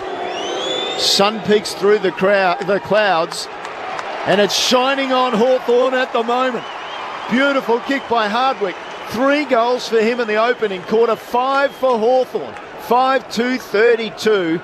Yadabolti 1-1-7 through 27 minutes of the opening quarter. Well, if you've just tuned in and you've heard the score and can't believe it, well, these are some of the stats which support the brand of footy that Hawthorn are playing. So contested ball, Hawthorn are +7. The ground ball gets their +2. The clearance count, which has been an absolute demolishing in favour of Hawthorn, it's 13-5, and the inside 50s are 15-3 for Hawthorn's 5 goals too. So at the moment, as we said, Yadabolti kicked the goal against the flow just moments ago, and then the quick reply from Hawthorn through a terrific centre bounce clearance for Newcomb and then a great connect inside 50. Just too tough they are around those stoppages. Yeah. They're just using their body strength to push Port Adelaide away and then releasing a teammate, and there's nothing the defenders can do when the ball comes in like that. Hawks by 25 points. Meek wins it down. Only found the Brownlow medalist in Wines. Gives it to Butters for Yadabolti. Darts his way to the outer wing. Was that 15 metres? We're going to get a lot of jeers across the afternoon. This one was paid. Running too far. Free kick Hawthorn on the outer side. Lucky it wasn't a 50 because Charlie Dixon punched the ball away. So I've seen that paid before. They're going to be hot on it after the decision against Isaac Rankin yesterday. So free kick Hawthorn. On the outer side. That was a rubbish decision too, that one yesterday. We'll get into that later. Day has the footy, kicks it down the line. And finds Nash. Meek has the footy now, left half forward. Pops it into the pocket. He was looking for more. Couldn't quite take a hold of it under pressure from Houston. He left it behind. Chip kick forward. And Moore only finds Burgoyne. Right back pocket for the Power. Looking to switch now to Aaliyah. Hawthorn up by 25 points. Full time at the Docklands. Essendon has defeated North Melbourne by 40 points. 16-10, 106 to the Roos, 10-6, 66. Aaliyah shading his eyes, forced to go long down the line. It's fallen again for Mitchell for Hawthorn. Distributes it, and then a long kick inside 50. Burton pulled down Hardwick, and he'll get the free kick, Hardwick. Scholl had the ball 40 out, was going to goal, but the umpire called it back. I don't think there was any doubt if you look at what was done. He went to jump in the air and he was pulled down. So Hardwick will take the free kick for Hawthorn. for his fourth goal of the quarter. Just panic, wasn't it? It's a defender that's under the pump and just panicking. Good call.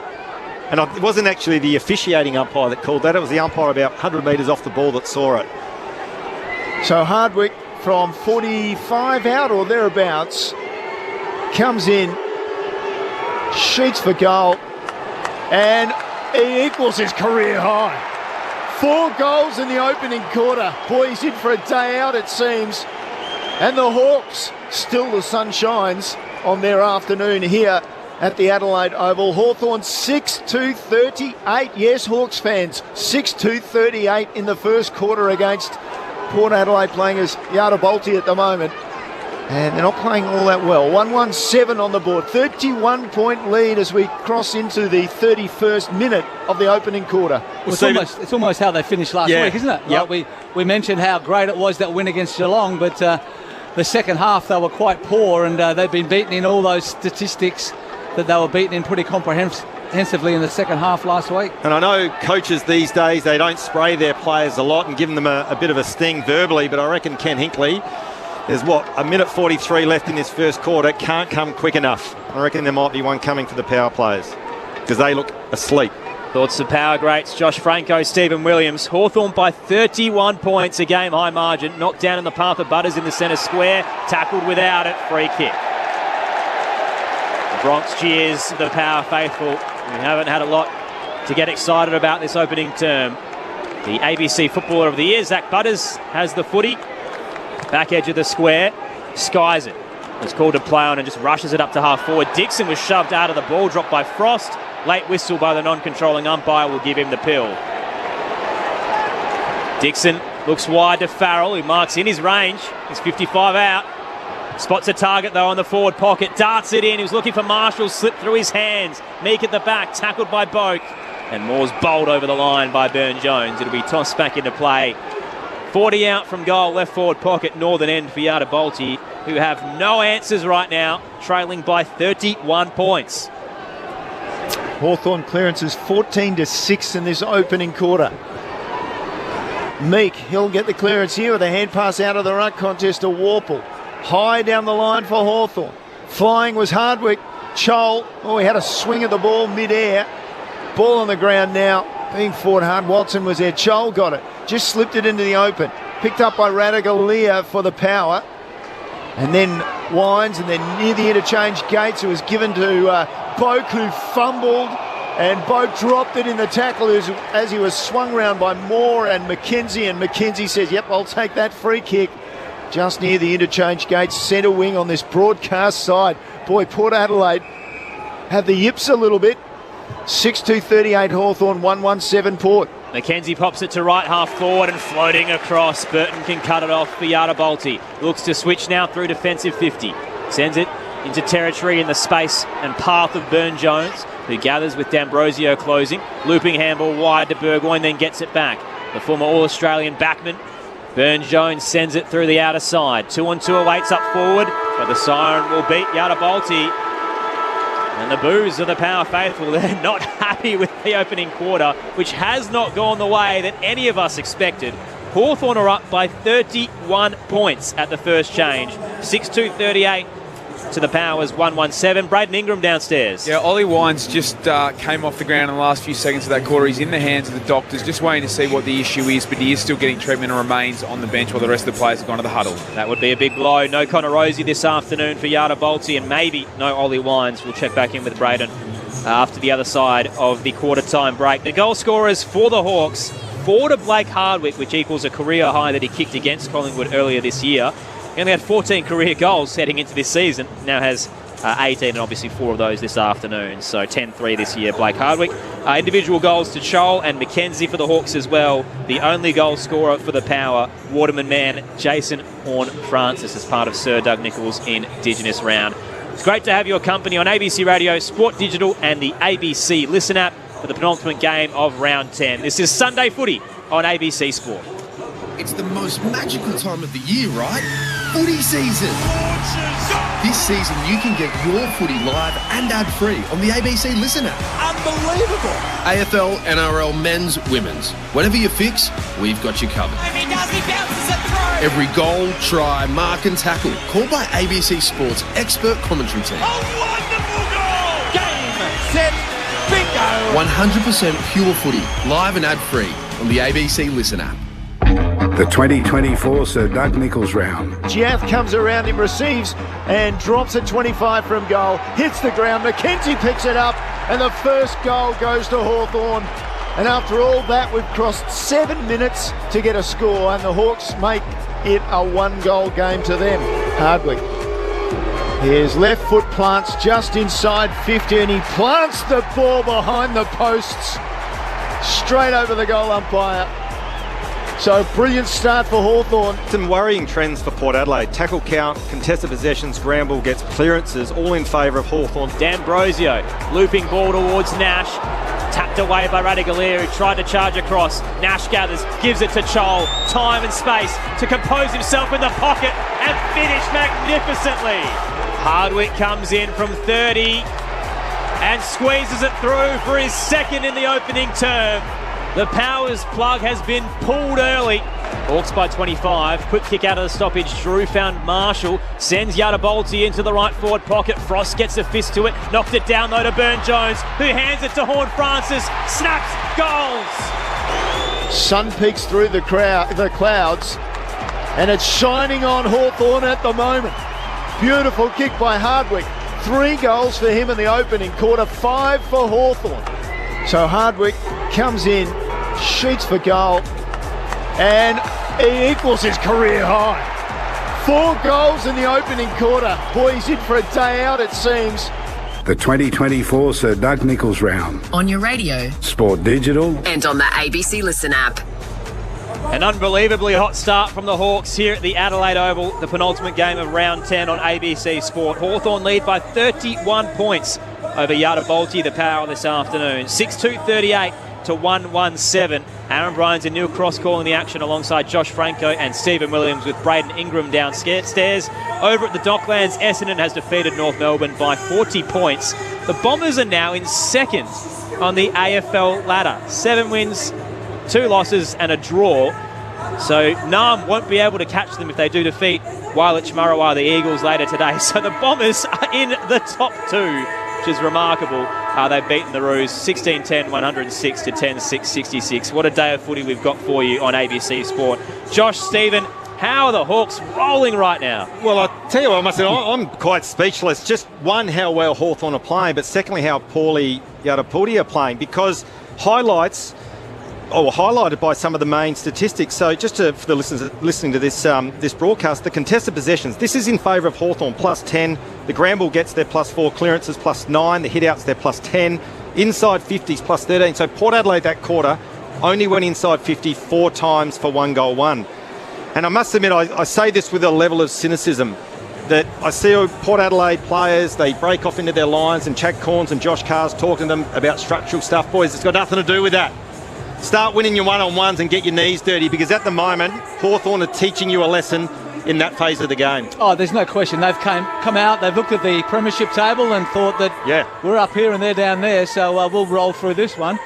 And Hawthorn have really punched them right in the mouth in the first quarter. So the only good thing for Port Adelaide is it's the first quarter, so can they turn it around? So Ken Hinckley's got pretty much the whole team in there together now. So as you mentioned, Josh, you would imagine if you're going to deliver a spray, that was the time to do it, because they've been really poor. So they need to wake up. The game's not gone yet, because we've seen Port Adelaide lead by this much and get run down. So it can happen, but do they have the tools? It's going to start in the middle. Those on-ballers have to start to get the ball. Zach Butters has had a bit of the ball, but just hanging on to it too long, trying to be too fancy. Just get the ball on rather than trying to dodge around 3 or 4 blokes, and play a little bit smarter with his footy. Absolutely, and I guess the challenge now moving forward for Hawthorn is, can they maintain the rage and keep playing the brand of footy that we've seen in that first quarter?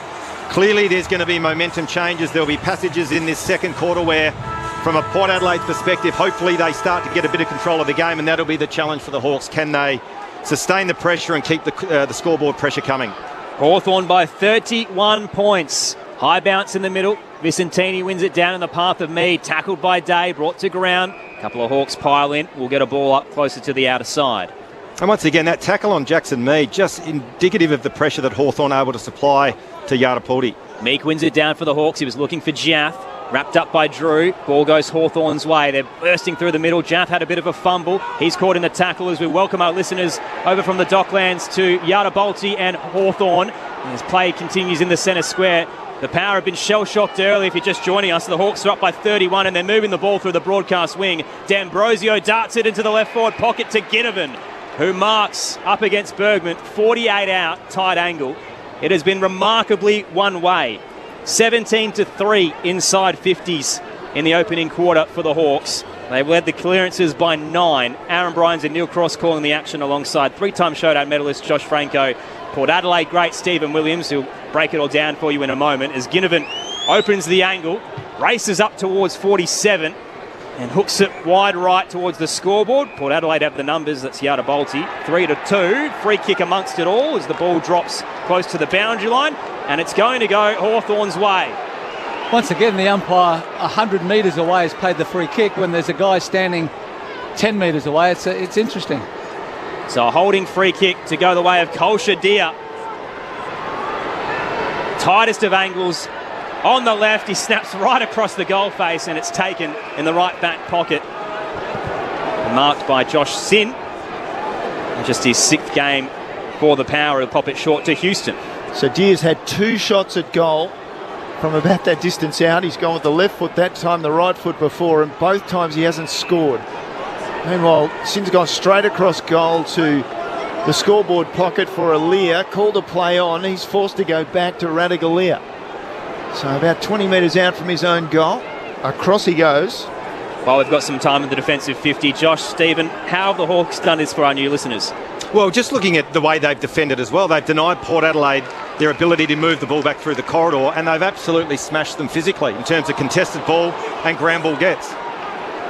Well, Horne-Francis tried to go inboard and they chopped it off Hawthorn, but they've got it again, going down towards half forward with Bergman. Finlayson, the umpires didn't think that was high. The crowd did. That's why all the boos are coming.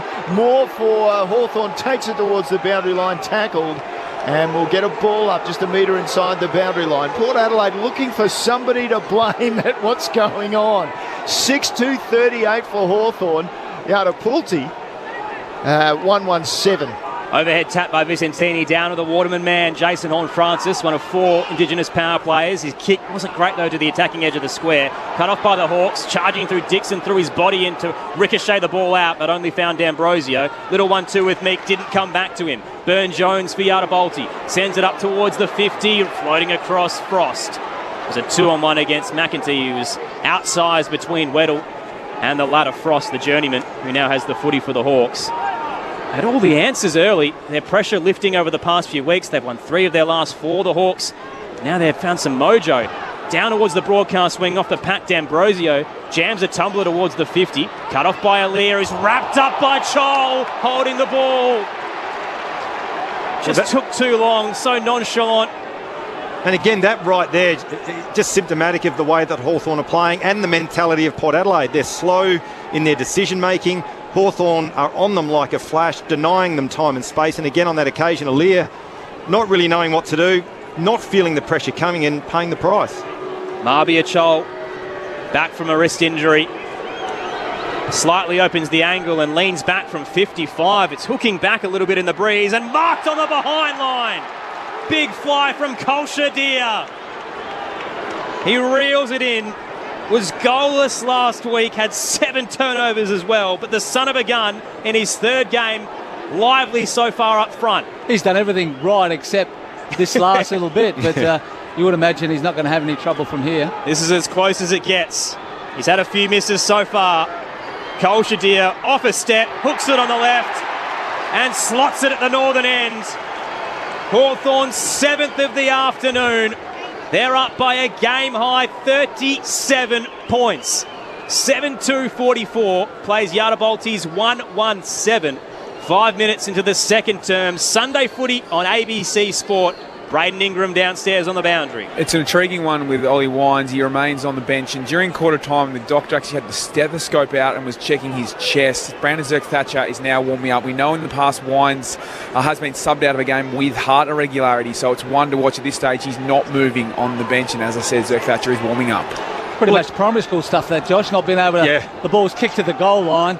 There has to be a big punch through the goals, but once again, Port Adelaide just let Hawthorn mark the ball. And I guess a lot of the comments have been around Port Adelaide and how poor they've been. For all the Hawthorn listeners, they have been absolutely outstanding. Brilliant. And we talk about momentum swing, they're going to happen, but at the moment it's all Hawthorn. Ball in the middle. Here's an opportunity. Horn Francis just got the ball, was pulled down straight away by Moore. A little bit of push and shove. And what ends up happening, Crossy, too, is if you've got a side that's on you like Hawthorn are at the moment, it just saps your confidence. Horn Francis had first possession off the ruck contest again, but it'll be Hawthorn that goes to half forward. And it'll be Farrell who picks the ball up as it was tumbled forward.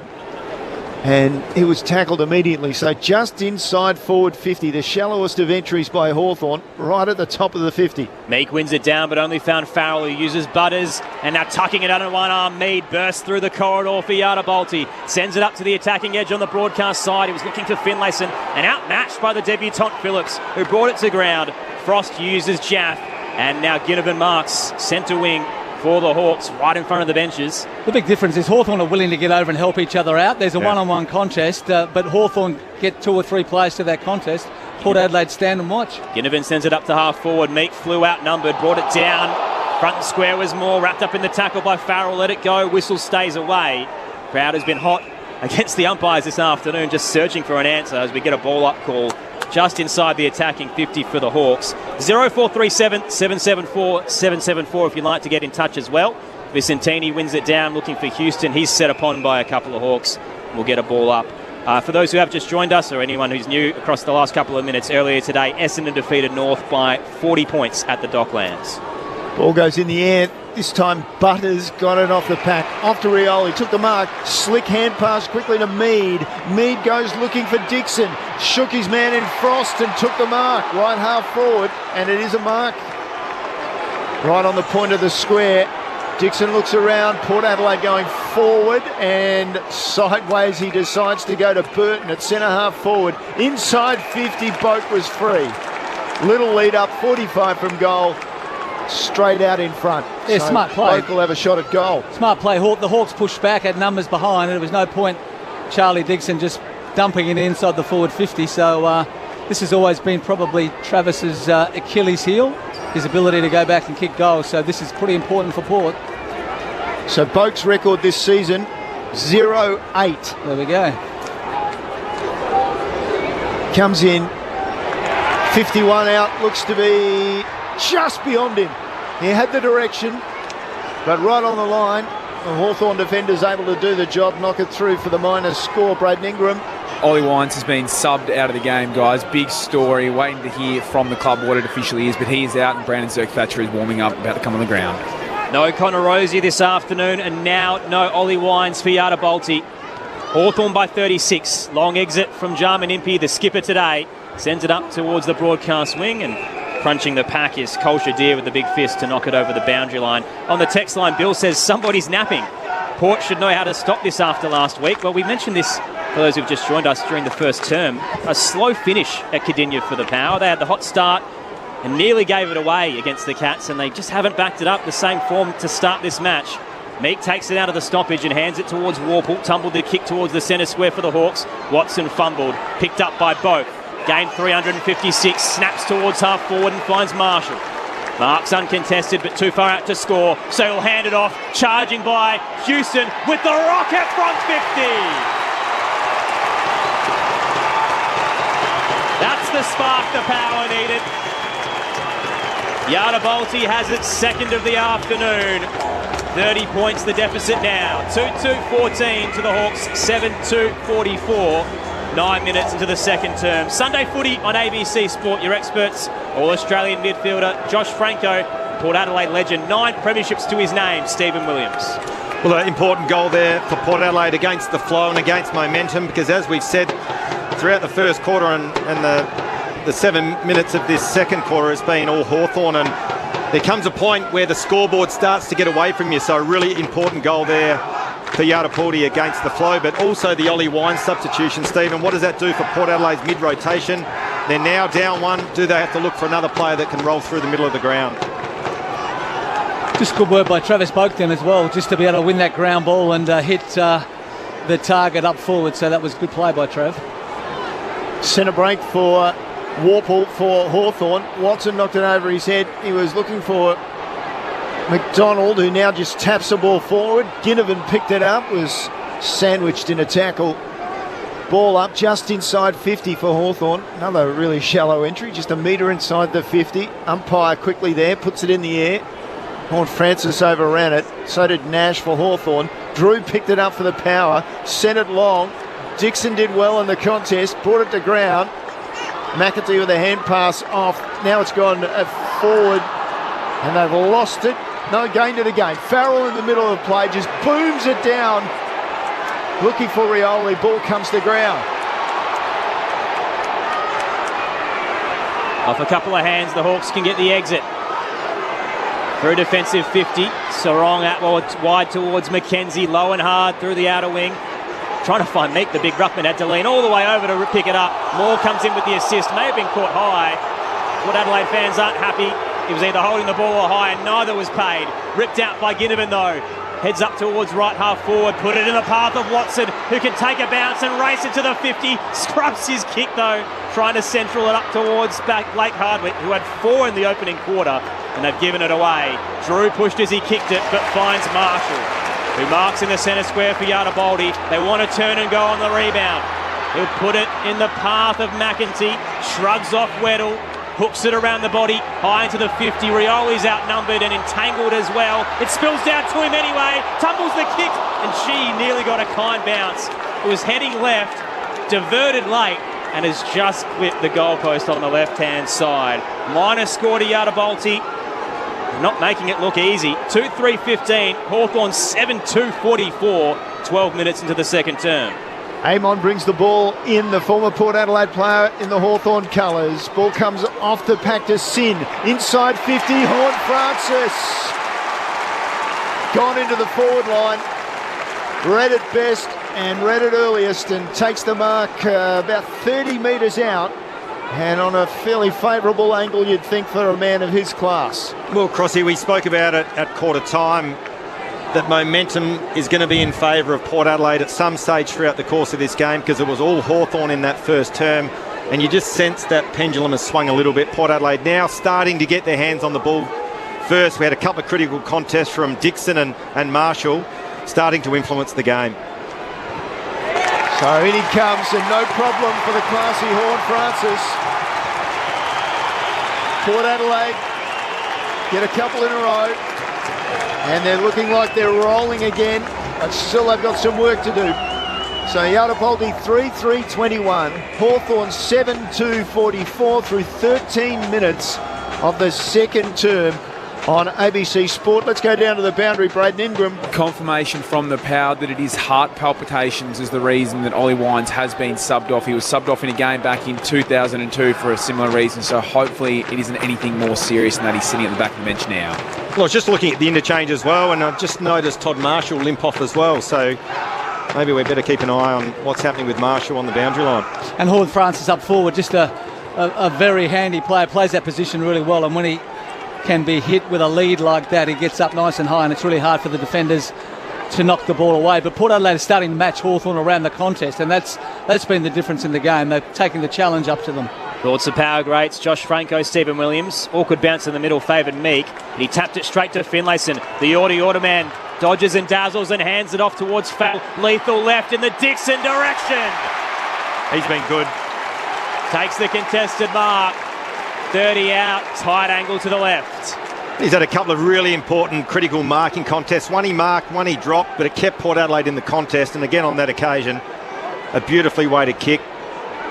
Almost an uncontested mark in the end, but pretty tight angle for Dixon to be able to kick from. Loves playing the Hawks, 14 goals in 7 games. We'll start on the boundary line in front of the Rashudo stand. Long booming kick from Dixon that just hits the right-hand goalpost, rather. And a minor score for Yadabolti. 22 points now the deficit. 3-4-22, plays 7-2-44, approaching the 15-minute mark of the second term. Sunday footy on ABC Sport as the Hawks go straight up the corridor with a booming kick off Amon. And it was well marked by Mitchell. And towards the eastern side of the ground, he goes wider to Weddle on the logo on centre wing. He retreats a little bit, and he just hung it out enough for Rioli to come from behind and take it away for the Power. His kick, wasn't a great kick. It wasn't even 15th of the umpire. He'll get it back for the hand pass from Burgo and then down to half forward. Boak with it. Port Adelaide rolling, and Boak rolls on and kicks it into the forward pocket. And Horn Francis kept it in. Wasn't a great kick. Looked like it was going out.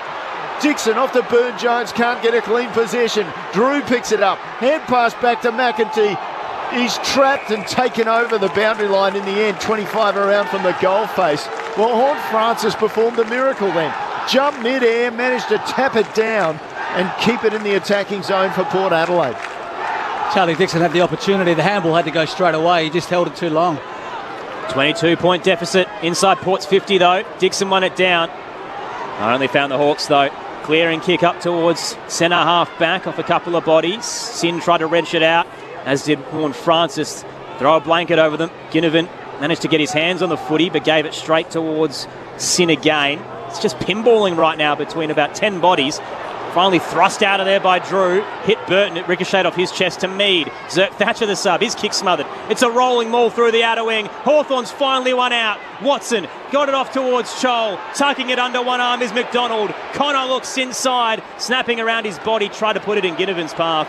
Only found Bergman. And he arches the back away from Chol. Took a bounce precariously. And the pressure's forced the turnover. The kick to Warple, who bangs it back in and hits Chol. 25 out.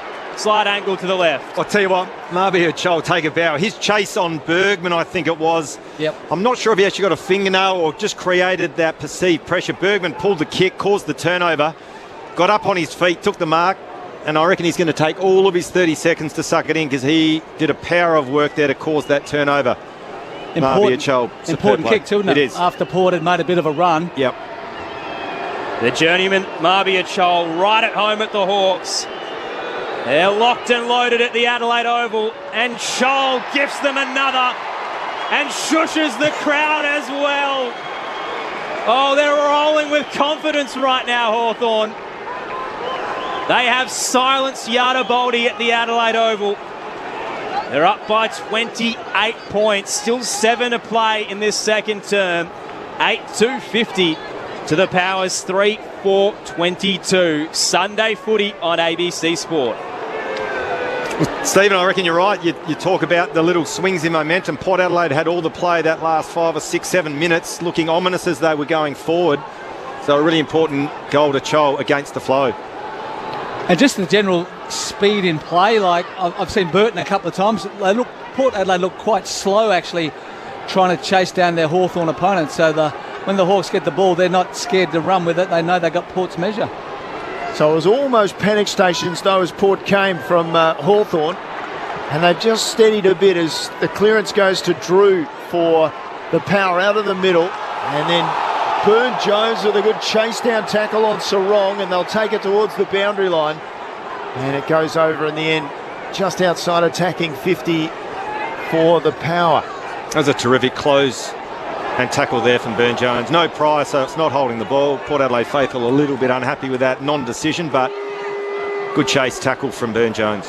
Toss back in. Vicentini tried to take it out of the ruck on his own, and it bounced straight off him. McKenzie for the Hawks gets it today. Rushes a kick that rolls through the outer wing at the bootlaces of Dio, who's fumbling and bumbling with Radaglia right behind him, and he coughs it up. Bergman for Yadabolti. Gives it to Vicentini, then Farrell, now Boak. The veteran bangs it into the 50 and lands in the lap of Marshall back with the flight. It was a hit and hope, but the former skipper finds his man, and Big Todd has it. 30 out, 45-degree angle to the right. Certainly not where Travis was kicking the ball. It was a mongrel, but it just floated into the arms of one of Port Adelaide's best goal shooters. So, they probably need a couple more, Port Adelaide, before half-time. then it's a manageable debt. The last time these two sides met, Port won by 55 points. There were 37 goals in the game, and Marshall had 5 of them. Scoreless so far this afternoon. He'll kick from 40. It starts left, but gee, it's hooking back. Some off spin there from the big man. And Todd Marshall has got his first of the afternoon. Margin back down to 22. Hawthorn 8-2-50. Yardabolti 4-4-28. Time on in the second term. Aaron Bryans, Neil Cross, Josh Franco, Stephen Williams and Braden Ingram with you for Sunday Footy on ABC Sport. And again, it was a really well-manufactured goal from Port Adelaide. You talk about the errant kick, but it landed in the hands of the sharpshooter Todd Marshall. And I guess throughout the course of this season, Crossy, we've seen Port Adelaide, and I guess more specifically Todd Marshall, miss some easy set shots, but needed to go back and nail it, and he did. Much needed goal for the Power. And they're certainly better around the ball, aren't they? Yeah. Ground ball gets, they're in front, they're level with the clearances, contested position, just a couple in front, so they've turned those stats that the Hawks were dominating them in the first quarter. So will Hawthorn steady again? Out of the middle, Drew got first possession, hand passed it. Vicentini bending down, just patted it forward. Boak, hand pass across to Butters, top of the 50, passed it back to Boak from 45 away to the right for the minor score. They're coming hard now, Port Adelaide 21 the margin, still in favour of Hawthorn. How many points is that now for Boakey? With that point, he's up to 9, isn't it? 9. 10, I reckon. no, that's his 10th. He's cracked 0 his 10. 0-10. Spoke. Very long exit. Excellent kick from Impey to Weddle on the outer side. Races away inside to D'Ambrosio for the Hawks. Then Sarong got it back. Kick comes from Amon. Dinky one up towards Moore, and he darts it into the 50 low and hard. And sliding in with a slips catch is Nick Watson. 45 from home, and gee, that was electric from the Hawks, end to end in a matter of moments. The young gun has it straight in front. Well, the last behind was the same thing. The Hawks were able to get the ball to a player running into plenty of open space and just open Port Adelaide up. Just his 6th game this afternoon. Nick Watson had the slow start, very inaccurate, but 2 goals last week, 4-10 for the year. Nothing magical about this. He's straight in front, opens the angle, rushed it low, wide as well. It drops short top of the goal square. Off hands from Day. Gathered by Houston, who handed it off to Sin, and his kick is smothered. Watson did very well to make amends. He ran all the way from 50 to basically force that error from 10 out of the goal face. But we'll get a boundary throw in front of the scoreboard. That was an amazing bit of play from Watson. Wasn't a great kick off the boot, but as you said, Aaron, his ability to press and close and get a hand on that kick. So Meek, who's been so good in the ruck, brought it to the front, picked up by Burgoyne, clears the area for the Power, but it should come back again. Jath with a hand pass off to Amon. He comes wide. Moore skips one way then the other. Round on his right foot. 25 from goal. Gee, that was a good hit up. Deere should have taken it. Dropped when he should have taken it. Dragged it back in. He'll get done for holding the ball, will he? No, it popped out. Still the ball floats around in there, and finally Deere got up off the ground and then got given the ball again and tackled. Ball up. Straight out in front. 30 metres. Hawks by 21. Vicentini wins it down for Yardabolti. The Power through Butters to Burgoyne, who skied it, got the belly of the ball straight up and down. Vicentini misread the drop as well, considering it was right next to him, and is forced to become the tackler on Meek. We'll get a ball up basically in the exact same spot, so we'll try again. Still inside, Hawthorn's attacking 50. We had a little bit of rain earlier today, and it's been overcast ever since, and it's getting uglier in terms of the skyline that we're seeing. Out of the stoppage, quick kick from Watson up towards the goal face. Port Adelaide had the numbers, and Radaglia looked to take the intercept mark and was actually knocked away from him by Sin, and he's copped a bit of a spray for it as well in his 6th game by arguably the very more experienced veteran player in Asava Radaglia. So boundary throw in to come, left forward pocket for the Hawks. They're still up by 21, time on in the second term. So that Sin from Sin could be punished by Hawthorn. Comes back to Jath on his left leg going towards the boundary and can't hook it back. It's out on the full. And it'll be Sin, that man again, will have an opportunity. No, Radaglia takes it away from him. He's got the free kick. All lazy little chip. Got away with it to Farrell.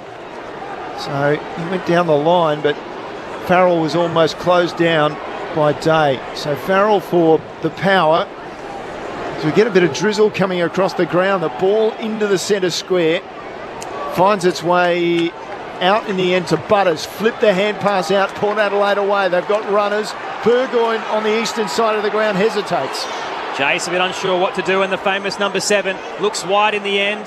Spotted Burn-Jones. He waited for the ball drop. D'Ambrosio rose early. Didn't quite get there in time. The tumbling kick from Burn-Jones is cut off anyway. Left forward pocket for the Hawks. Long clearing kick. Houston cuts it off with the body work up against Watson. Hawthorn have the numbers front and square. Dancing his way out of dodge. D'Ambrosio got it off. Sarong nearly run down. Got a handball out late to Nash. Now wide to Hardwick. 4 goals already to his name. Through the outer wing go the Hawks. 3-on-3 as they converge, and off hands it spills to Zerk Thatcher, the sub. He'll use Sin for Yardabolti. On the left up towards the attacking edge. Impey courageous. Flew across. Knocked it towards the 50. Bouncing for Port Adelaide. Horn Francis becomes the tackler. 45 out. Unsure there if Sarong kind of leant into the tackle. Umpire's happy to wait. Run around and call ball up. Inside Yardabolti's 50, they're down by 21. Braden Ingram downstairs. That small shower has turned into some pretty strong rain at the moment. As you say, those dark clouds closing in on Adelaide over now. Make the ball slippery. Vicentini out of the ruck contest. It sends it towards goal. Back there, Hardwick sent back from his offensive post. So he's got 4 goals for the game, but now he's been sent back by the coach Sam Mitchell, and he's seen it over the boundary line. 20 around from the goal face. Port Adelaide, Yardabolti attacking hard to that River Torrens end of the ground as the ball comes back into play. Meek at the front, down to Day, handed it off to Amon under pressure, got it outside 50. And McKenzie got it on the bounce, and Vicentini throwing his body around, and that time throwing a body around, makes the tackle ball up. Just on the Hardwick matchup as well, looks like he's gone loose behind the ball, Crossy. High contact in the stoppage at the ball drop. Vicentini stuck an arm over the top of Meek. So free kick to the Hawks. He's coming into his own, Lloyd Meek, after plenty of time at Fremantle, stuck in the 2s. Ned Reeves out, injured. Certainly cashed in this season. He pops the kick short wide to Amon. The Noonan Coolman, one of 2 Indigenous players for the Hawks this afternoon. He chips it forward to Jaff on return. His first game since round 9 of last year. Long ball up the broadcast wing. Launching as Aaliyah slipped through his hands at the back. Sin spun a handball straight to Warple. He's given it away to Watson. Now McKenzie brushes a tackle off inside 50. Got it to Deer. Nash to Impey. What a chain. Can he finish? No. Oh, it was elite ball movement from the Hawks, and Sam Mitchell would be infuriated. The skipper this afternoon, the Yorta man and the former power defender, unable to finish Jarman Impey from 20, and the Hawks are up by 22. That was one the Hawks would have loved going into half-time, just to really get that lead out a little bit further, but Jarman Impey should have made the most of that one. Farrell assesses, opts for the long kick to centre wing. Giath got up high, just knocked it forward. Hawthorn will get a chance through Day. Just fumbled the first time. Now he's got it. Goes back to Amon because he was in good position as a left footer. Sends it inside 50. Ball comes off hands. Ginnivan was in there. Moore tries to burrow his way through. He got a left foot to the ball. Crossed the goal face. Burgoyne, who's the wingman from the eastern side, filling in there as the defender, taking the mark. And into the scoreboard pocket. As we count down to half-time, he goes to Aaliyah for the mark. On the outer side, long ball, rising early, Sarong. Rioli went to ground, had a bit of contact with Meek, and it freed up the youngster for the Hawks to take the intercept mark. He's too far out to score. Just wide of the attacking edge on the right-hand side, the brother of Caleb. Jai sends it into the 50 for Hawthorn. Port have the numbers, and Deer stayed down, hoping they'd make a mistake. Houston certainly didn't. He cuts it off for Yardabolti. Defensive 50 right now. Looking for answers as they chip it across the defensive goal square. And that'll take us to the major break. Hawthorn's 31-point lead at quarter time cut down to 22, but they will not mind as the heavy underdogs this afternoon, leading Yardabolti on Ghana land, 8-3-51 to the Powers, 4-5-29 in Sir Doug Nicholls' Indigenous round, the penultimate game of round 10. Goal scorers at the major break. 4 to Hardwick, which equals a career best that he kicked against Collingwood earlier this year. 2 to Chol, singles to Mackenzie and Deer. For the Power, 2 to Horn Francis and singles to Houston and Marshall. So 8-3-51 playing 4-5-29. Earlier today, Essendon defeated North Melbourne by 40 points. Massive result for the Bombers because they're now in the top 2, and regardless of what happens later today between Walich Marara the Eagles and Nam the Demons, they will remain there. So they'll be second on the ladder. It's just the third round they've spent in the top 2 since the 2001 Grand Finals. So incredible season so far for the Bombers, who've flipped the script after the slow start. They're up above Geelong after their loss against Gold Coast earlier this week, and Collingwood now in the top 4 as well, depending on how this afternoon's game finishes up at Perth Stadium. Here, though, Hawthorn rolling right now, plenty of momentum on the road. They've won 3 of their last 4, and gee, it would be a huge scalp if they can knock off the Power, who are fresh off a win over the Cats at Cardinia. Josh Franco, 3-time Showdown medalist, and Stephen Williams, great at the Port Adelaide Football Club, are your experts this afternoon. And gents, it's been just an incredible performance from these young Hawks. They've been outstanding, Aaron. We spoke about it at quarter time and looking at those indicators which suggest the mentality with which they've approached this game, and equally as important, the mentality with which Port Adelaide came into this contest. They absolutely destroyed Adelaide at quarter time on the scoreboard, in contested possessions, in ground ball gets, in the tackle count, in the inside 50s and the clearance. It was all Hawthorn. And we mentioned at the quarter time break that Port Adelaide were going to have periods of this game where they're going to be able to sustain and maintain momentum, which they did for patches in that second quarter, and they looked like the old Port Adelaide. Those numbers were turned around, so contested ball in that quarter, they were +4, the ground ball gets, they were +2, the tackle count, they were +11, the clearance count evened up, and the inside 50s evened up. So the margin at half-time is 22 points. As you said, Stephen, that Mr. Impey would have been a really handy goal going into the half-time break for the Hawks, but we've got a game on our hands, and as we said, coming into the opening bounce, a little bit concerned around how Hawthorn were going to come over to Adelaide Oval and compete against Yarrapuldi in this contest, but they've thrown everything at them and we've got a game on our hands. Yeah, Port have been really poor at getting over and getting numbers around the contest. It's almost like they're waiting for somebody to win a contest 2-on-1 and then get the easy one 10 metres away, rather than getting over and getting numbers when the ball hits the ground. And Hawthorn have got the players around the contest. When it hits the ground, they're there to swoop it away. And Port's inability to move the ball out of their back half, that's been one of the real success stories of Port Adelaide this year, the way that they can actually move the ball from a kick out, for instance, through the ground into their forward half. But full credit to Hawthorn.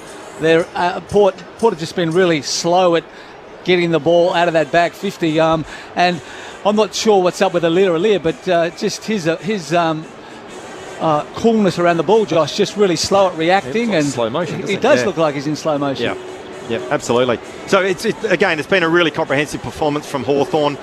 They'd go into this half-time break, no doubt Sam Mitchell will be really pleased with what he's seen, but the real challenge for them now is, can they sustain it, and can they apply enough scoreboard pressure to keep Port Adelaide at bay, because Yarrapuldi, they'll keep coming.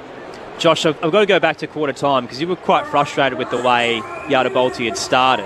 And you mentioned that Ken Hinkley needs to pull them in and tell them to get their knees dirty. Now, is that a reference to your old coach, Choco Williams? Well, possibly. Yeah, look, it's interesting. Look, when the mentality around the game, and when you come up against a side that you potentially don't think are as good as you, and it's going to be an easy game. There's no easy games in this industry, in this competition, because if you're off your game slightly and you're running it, an 8 out of 10, not a 10 out or a 9 out of 10, then you ultimately get burned, and Port Adelaide paid the price for that. They were sluggish, and we mentioned time and time again in that first quarter that Hawthorn were able to deny Yarrapuldi time and space, and every time they got the ball, there were 2 or 3 guys tackling and pressuring and harassing Port Adelaide when they got the ball in their hands. So as a result of that, it creates actual pressure, it creates perceived pressure, your decision-making goes and your skill execution goes, and that's what we saw. And as you said, full credit to Hawthorn in that first quarter. They came to play and they played an impressive brand of footy. And I think I said pre-game, I haven't seen a huge amount of Hawthorn in season 2024, but they've nothing but impressed me today. And again, they're a developing side. They're rebuilding, they're looking to improve, and small wins. And we spoke to Dave McKay, pre-game, and that's what they're looking at, and they'd be really satisfied with the way they've performed in that first half. But you know, the challenge now, and if you are a developing side, the real challenge now is to be able to sustain it and maintain it.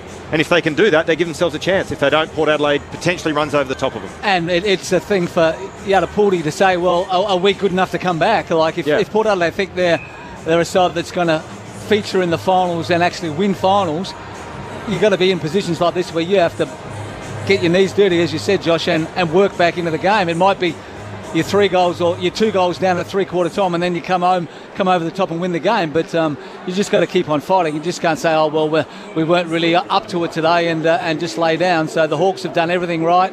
They've taken Port Adelaide's game away from them. Can Port Adelaide get it back? And I guess I don't want to sound too negative from Yatapulti's perspective, but the things that worry me when I look at that is that the good sides will sustain the pressure, and I guess that's why they struggle against the top-end teams when there's high expectations.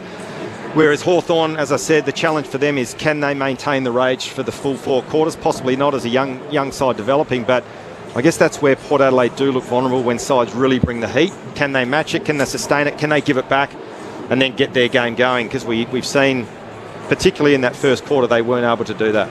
That clearances, which by my notes, were 15-6 to Hawthorn in the opening quarter, and 10-9 to Hawthorn in the second. So obviously Port's improved that. But how much does it hurt them to lose Ollie Wines now when you really need to turn that inside game around? Well, I guess you compound it with Rosie not playing as well. So Wines out, Rosie out. It does change the mix of your midfield. And I guess guys like Jackson Mead can get exposed more inside. So that's one of the silver linings of it. But, you know, the big bull inside that's just plants himself and he's hard to get around, he's hard to tackle, definitely that would upset the midfield mix. Thoughts of all Australian midfielder Josh Franco and power great Stephen Williams here on Ghana land at the Adelaide Oval for Yatapulti, the Power and the Hawks, and the visitors are up by 22 points at half-time. The text line, if you want to get in touch across the afternoon, 0437 774 774. Stuart in Buninyong has done just that and says Hinkley is not the coach for Port Adelaide to get them a second flag, let alone make the top 8 this year. Why was he given another 2-year extension? Nathan Buckley would have been worth a look. And this is a testament to footy in general, isn't it? It's a fickle old game. This time last week, Port Adelaide knock off Geelong at Cardinia in what is this drought-breaking upset on the road. And albeit they had a really hot start with a lack of pressure, and when Geelong did dial it up, they nearly snatched back that victory. But we were praising them 7 days ago, and all of a sudden, a week on from footy, Hawthorn have rolled them a little bit early. There's still plenty of time, but it just goes to show this past month of footy where they had a big loss to Collingwood and we writ them off. They get over the line by St Kilda in a close one, lose showdown 55 comfortably, and all of a sudden it looks like their season's teetering. Knock off Geelong on the road, and now suddenly a bottom 4 side in Hawthorn's got their number. It's a crazy old season for Yatapulti. They say that in politics, a week is a long time in politics. Week is a long time in footy. Yeah, I reckon. You can say that about football, and to me, more philosophically, it's a social media generation, isn't it? And everything on social media, and it compounds every mistake, and it highlights every great thing that happens, but at the same time, you get smashed for everything that you do wrong. And Port Adelaide's suffering from that. Yeah. And you need to win home games, particularly when you're playing someone down the ladder. So Port Adelaide played a poor first half of footy. They turned things around a little bit in that second quarter, but they have to be good enough to win this game. If they're not, they're kidding themselves. And as you said before the game, Josh, Port Adelaide are going to be judged in finals. Like, Ken Hinkley's proved he can get them there. Like, there's no worries about that. But when you get there, it's not about getting there. It's about winning the flag and getting into a grand final. So he hasn't been able to do that.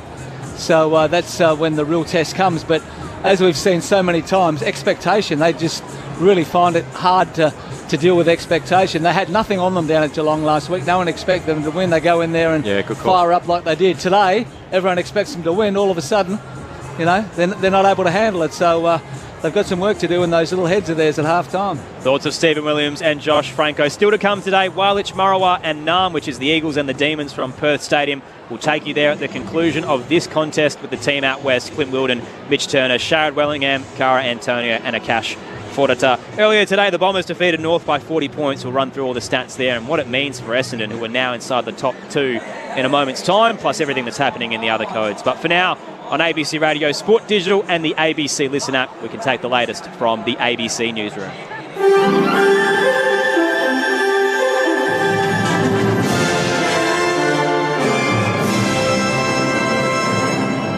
Hello, this is ABC News with David Rowlands. A man has been arrested after a police officer was allegedly stabbed in the head in Sydney CBD. More from Jean Kennedy. Paramedics treated the officer who'd been stabbed in the head for what were described as non-life-threatening injuries. He was taken to St Vincent's Hospital where he remains. A 33-year-old man was arrested at the scene in the city and taken to Royal Prince Alfred Hospital for assessment. One man who was in the area has told the ABC he saw a lot of cops rush in and hold the man down. Police say there's no ongoing threat to the public. A second crime scene has been established at the intersection of Castlereagh and Park Streets. The federal government wants to force energy companies to offer their customers the cheapest plan available through just one click. There are concerns that millions of Australians are paying more than the default market offer, which is essentially the benchmark price for power. Power companies have been found to roll existing customers onto more expensive contracts while offering cheaper deals to lure new customers. Energy Minister Chris Bowen says funding was allocated in last week's budget to explore ways to force retailers to clearly offer customers the best deal available. We want to make it as easy as possible to switch energy providers, and we also want to make sure that people who are loyal to their energy companies aren't paying more. So hopefully they won't need to change energy providers as often if the discounts are flowing automatically to people who are staying with the same energy firms. The father of Brisbane Broncos NRL player Payne Haas is receiving consular assistance in the Philippines after being detained on drug smuggling charges. Gregor Johan Haas faces extradition to Indonesia on drug charges. If found guilty, the 46-year-old could be sentenced to life behind bars or may receive the death penalty. Prime Minister Anthony Albanese says the government is making representations through the appropriate channels.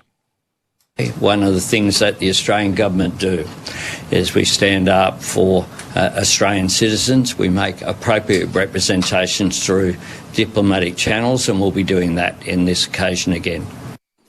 An NGO in Afghanistan says an Australian man is among 5 people being treated in its hospital in Kabul after being wounded in an attack by gunmen on Friday. Larry Buttrose has more on this story. The Australian, Joe McDowell, is reported to be in a stable condition. He and at least 4 others survived the attack, in which 6 people died, including 3 Spanish tourists. The attack occurred in a market in Bamiyan City, west of Kabul. It's in a mountainous region which is home to a UNESCO World Heritage Site and the remains of 2 giant Buddha statues blown up by the Taliban during their previous rule in 2001. Since taking over Afghanistan again 3 years ago, the Taliban government is now trying to encourage a small but growing number of tourists who want to visit the Buddha statues. The New South Wales State Emergency Service says it deployed more than 170 volunteers due to wild weather this weekend. Strong winds resulted in 80 calls for help as fallen trees blocked roads and damaged properties. Sydney's Observatory Hill recorded gusts of up to 35 kilometres an hour. There were almost 200 incidents across the state, including 17 in Ballina, which was hit by a hailstorm yesterday. Still in New South Wales, where hundreds of thousands of drivers have had a demerit point wiped as a reward for 12 months of safe driving. Most of the penalty points removed belong to drivers who live in Western Sydney. Benefiting are almost 300,000 residents of the Blacktown, Canterbury Bankstown, Cumberland, Liverpool and Parramatta council areas. Roads Minister John Graham says the incentive is designed to increase safety. All places where car travel is more common and as a result people have often got more demerit points on their licence. They've also been the place we've seen the biggest lift in safety. Former US President Donald Trump has pledged to roll back any gun controls introduced by President Joe Biden if he wins November's election. The National Rifle Association, closely aligned with the Republican Party, has officially endorsed Trump and backed his opposition to firearm restrictions. Meanwhile, at a campaign event in the state of Georgia, Mr Biden says that Trump poses a threat to democracy. This election has lots at stake. It's not about me, it's about the alternative. Our democracy is really on the line. Listen to the things he said. They asked him what happens. Are you going to accept the loss? He said it depends. Then he said if he loses, there's going to be a bloodbath. My opponent's not a good loser. But he is a loser. This is ABC News. Looking for an easy way to find out what's happening in the world of sport? Stay up to date with the week's best sports stories, highlights and analysis with the ABC Sport newsletter. Oh, that is amazing! It's sports content to make you think, or allow you not to. Delivered to your inbox every Saturday. Game, set, bingo. To sign up and get the latest sports news each week, head to abc.net.au/connect, scroll down and select ABC Sport. The 2024 Sir Doug Nicholls round. Marbia Chol, back from a wrist injury, slightly opens the angle and leans back from 55. It's hooking back a little bit in the breeze and marked on the behind line. Big fly from Kolshadir. Kolshadir off a step, hooks it on the left and slots it at the northern end. Hawthorn 7th of the afternoon. They're up by a game-high 37 points. Finds Marshall.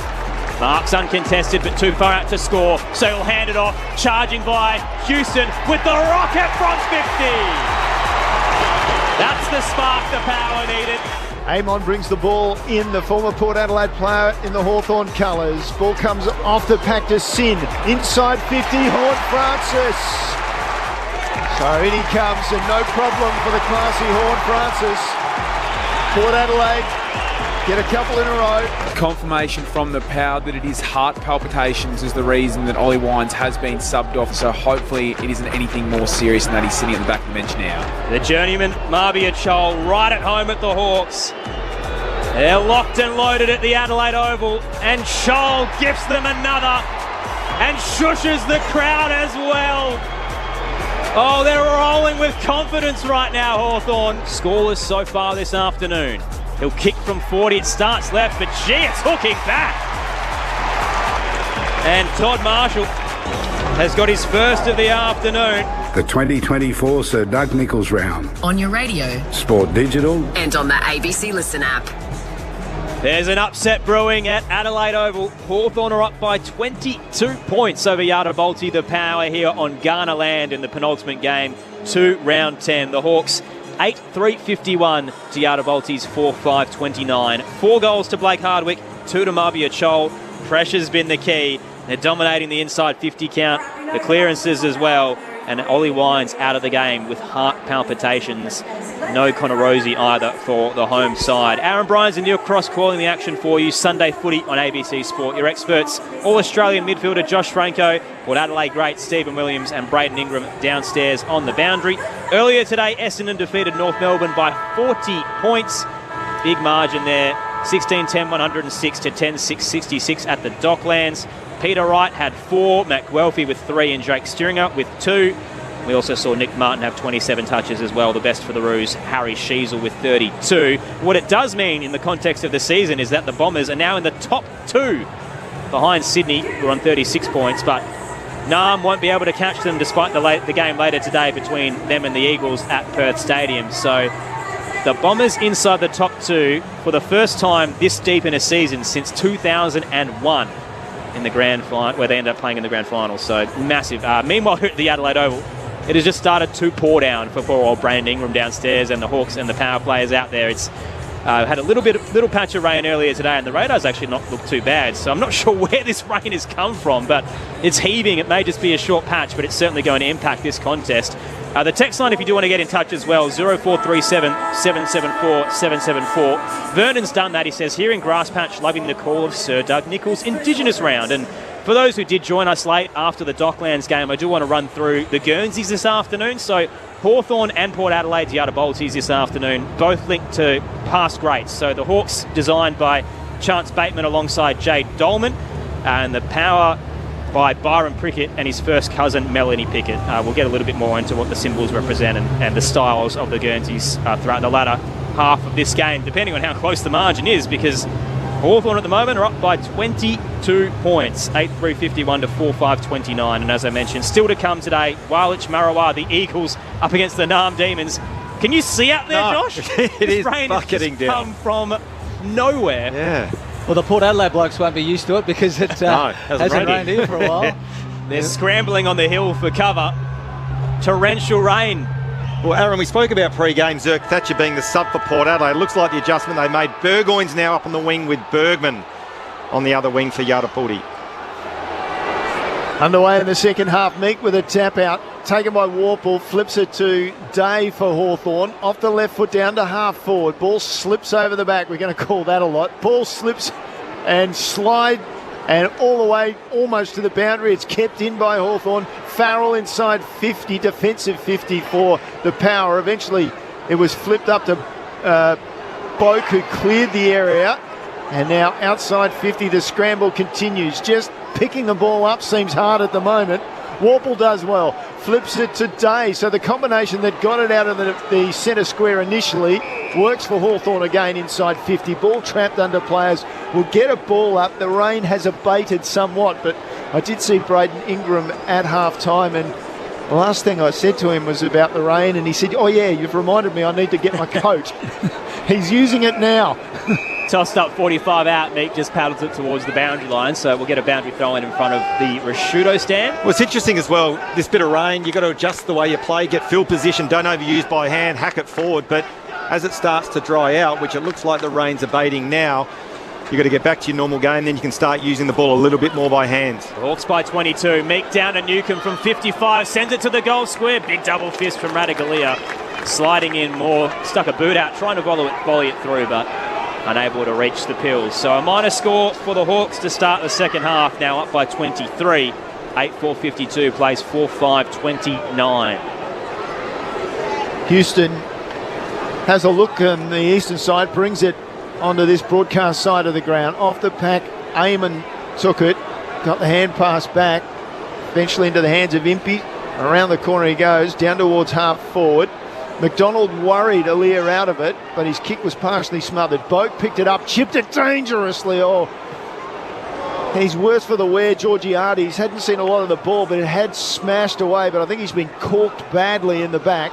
Ball, meanwhile, is camped just inside the centre square. It falls to Amon off his left foot. He gets a chance to go into the pocket. The former Power player, gee, was a good kick too, but to no avail in the end because it was dropped by Deer. Ball on the ground.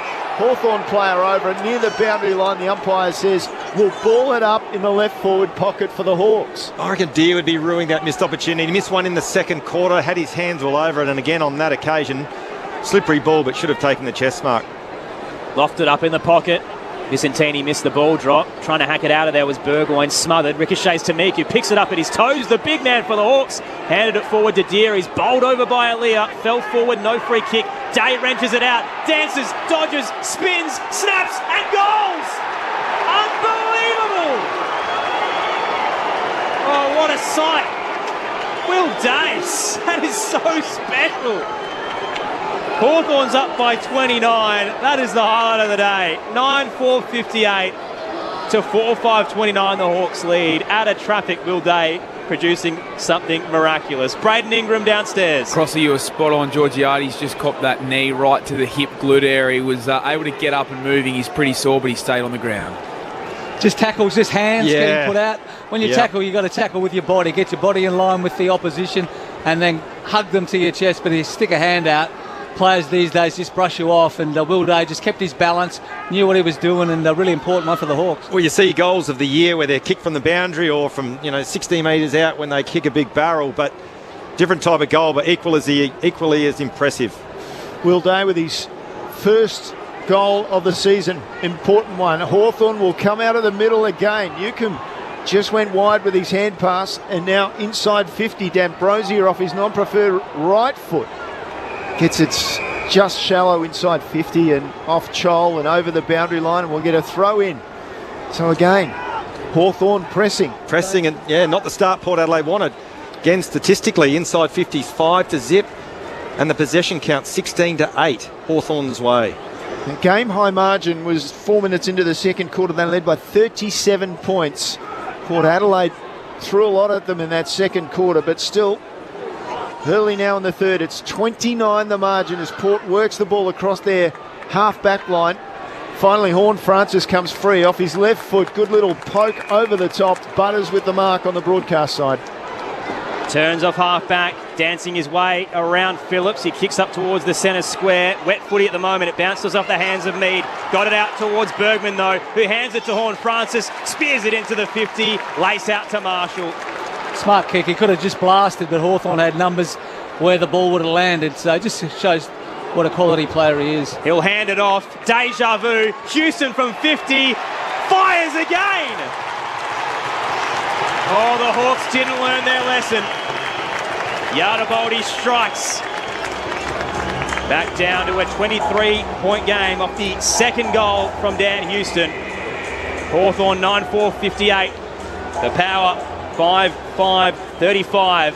We've played 5.5 minutes into this third term. Sunday footy on ABC Sport. Your experts, Josh Franco and Stephen Williams. Well, Stephen, with the amount of vision and the amount of coaches that are now involved in AFL clubs, they would have highlighted the fact that Houston is one player that you must engage, you must defend, even if the ball's 50, 55 metres out, because he'll always be searching for that handball receive to kick a long bomb, as he did on that occasion. And it's easier said than done, I get it, but Hawthorn just fell asleep at the wheel on that occasion.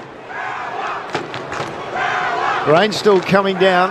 Has Hawthorn again. Meek dominating in the ruck. Day gets it forward. Inside half forward for Hawthorn on the ball, flipped up to Chol. He wants his left leg. He goes back to his left leg, hooks it for goal. It's just across the face for the minor score. And so 24 points the margin in favour of Hawthorn. Port Adelaide, the job's in front of them, but we know they can score quickly. And Yardabolti trailing by 24 points 6 minutes into this third term. The wet weather lingering as well on Ghana land. Houston loads up, long ball up the spine to a pack. Weddle brought it down. Front and square Moore thrusts it around his body into the 50. Whistle at the ball drop. Houston the offender. And the free kick to go to Hawthorn. It'll be handed to young Kolsha Deer. Tight angle on the left. 20 out. Once again, it just highlights the benefit of getting it long inside 50 to a 1v1 on that occasion. Hawthorn actually had the outnumber and Houston just lacked the composure, pulled the jumper, free kick against. The son of Norm Smith medalist Paul Deer, in just his third game, looking for his second of the afternoon. He kicks into the Riverbank stand and sprays it to the right. Minor score, Hawthorn up by 25 points. He could have had 4 today, couldn't he, quite easily? He's a really talented player, I reckon. I think he's going to be something pretty special. He's just finding his feet, but some of the things he does, experienced players can't do. He's had 4 shots at goal, 3 of them, or 4 set shots at goal. 3 of them have been snaps.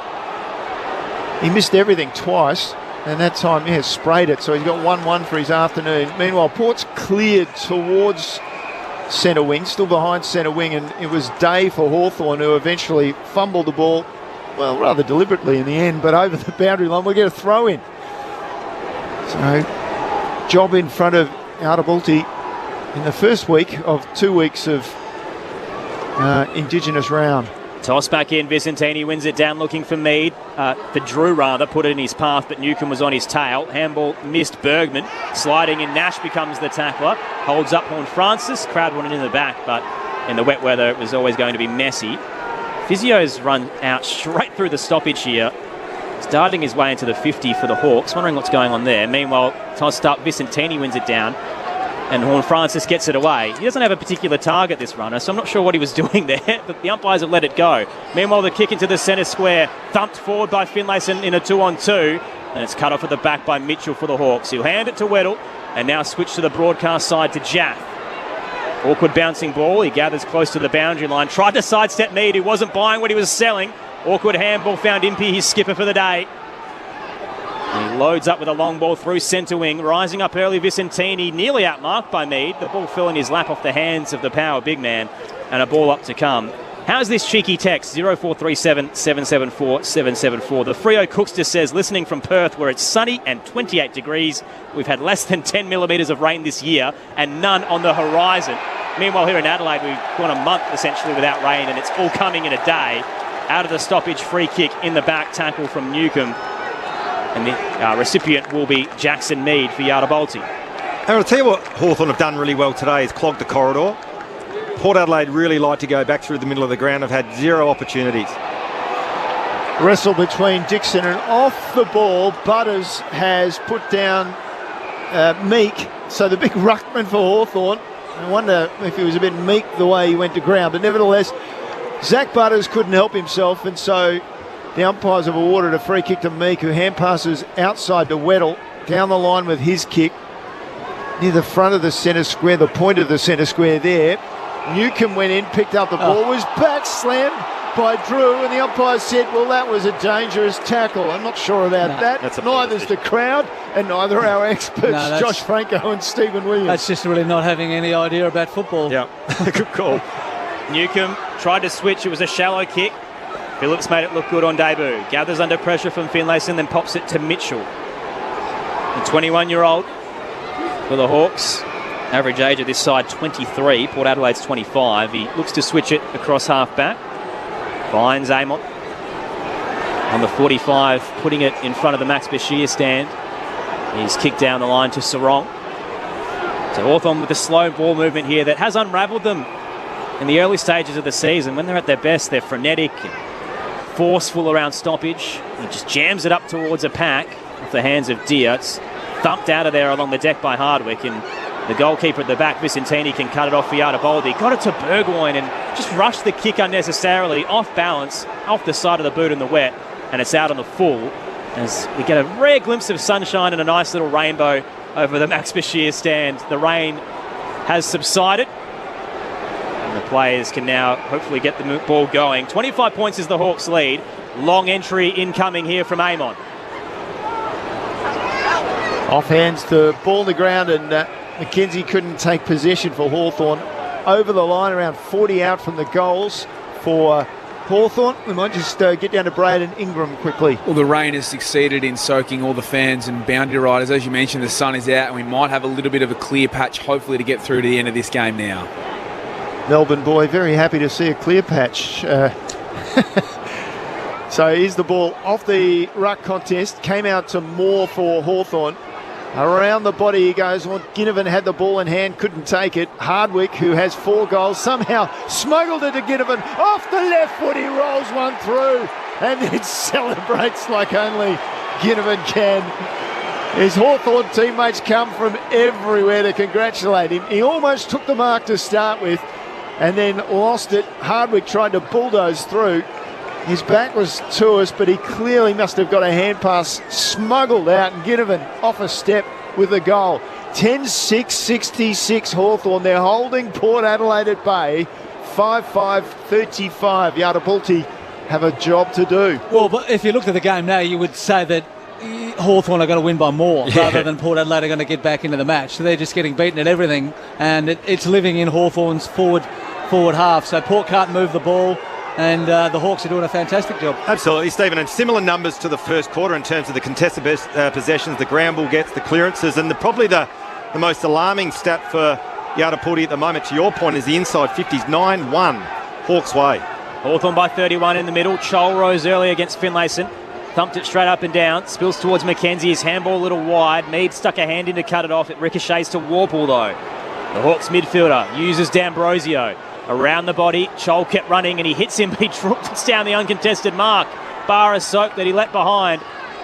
Gathered by Mead for Yardabolti, uses Burne-Jones, then Burgoyne. Chips it over the top, then get a little long, but Boak did well to hold on with D'Ambrosio closing. The veteran looks inside for the power. Penetrating kick, little hot for the pack. Spills behind. Burne-Jones may have been brought down without it. Rioli, this is where he does his best work. Dodging, darting and running out of room in front of the scoreboard. We'll get a boundary throw in, 25 out, right forward pocket. Just one passage of play there. There was a 50-50 ball with Georgiades. I don't know who the Hawthorn player was, but Warple wanted it more. He did. Worrying signs. Port fans are restless. Off the ruck contest, Georgiades slung as he tried to get the kick away. D'Ambrosio picked it up, gave it to Nash for Hawthorn. Just cleared the area.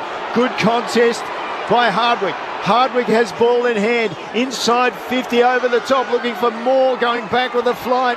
He had company, and Zirk Thatcher, the sub, who's come on for Ollie Wines after the former Port captain had problems with his heart rate.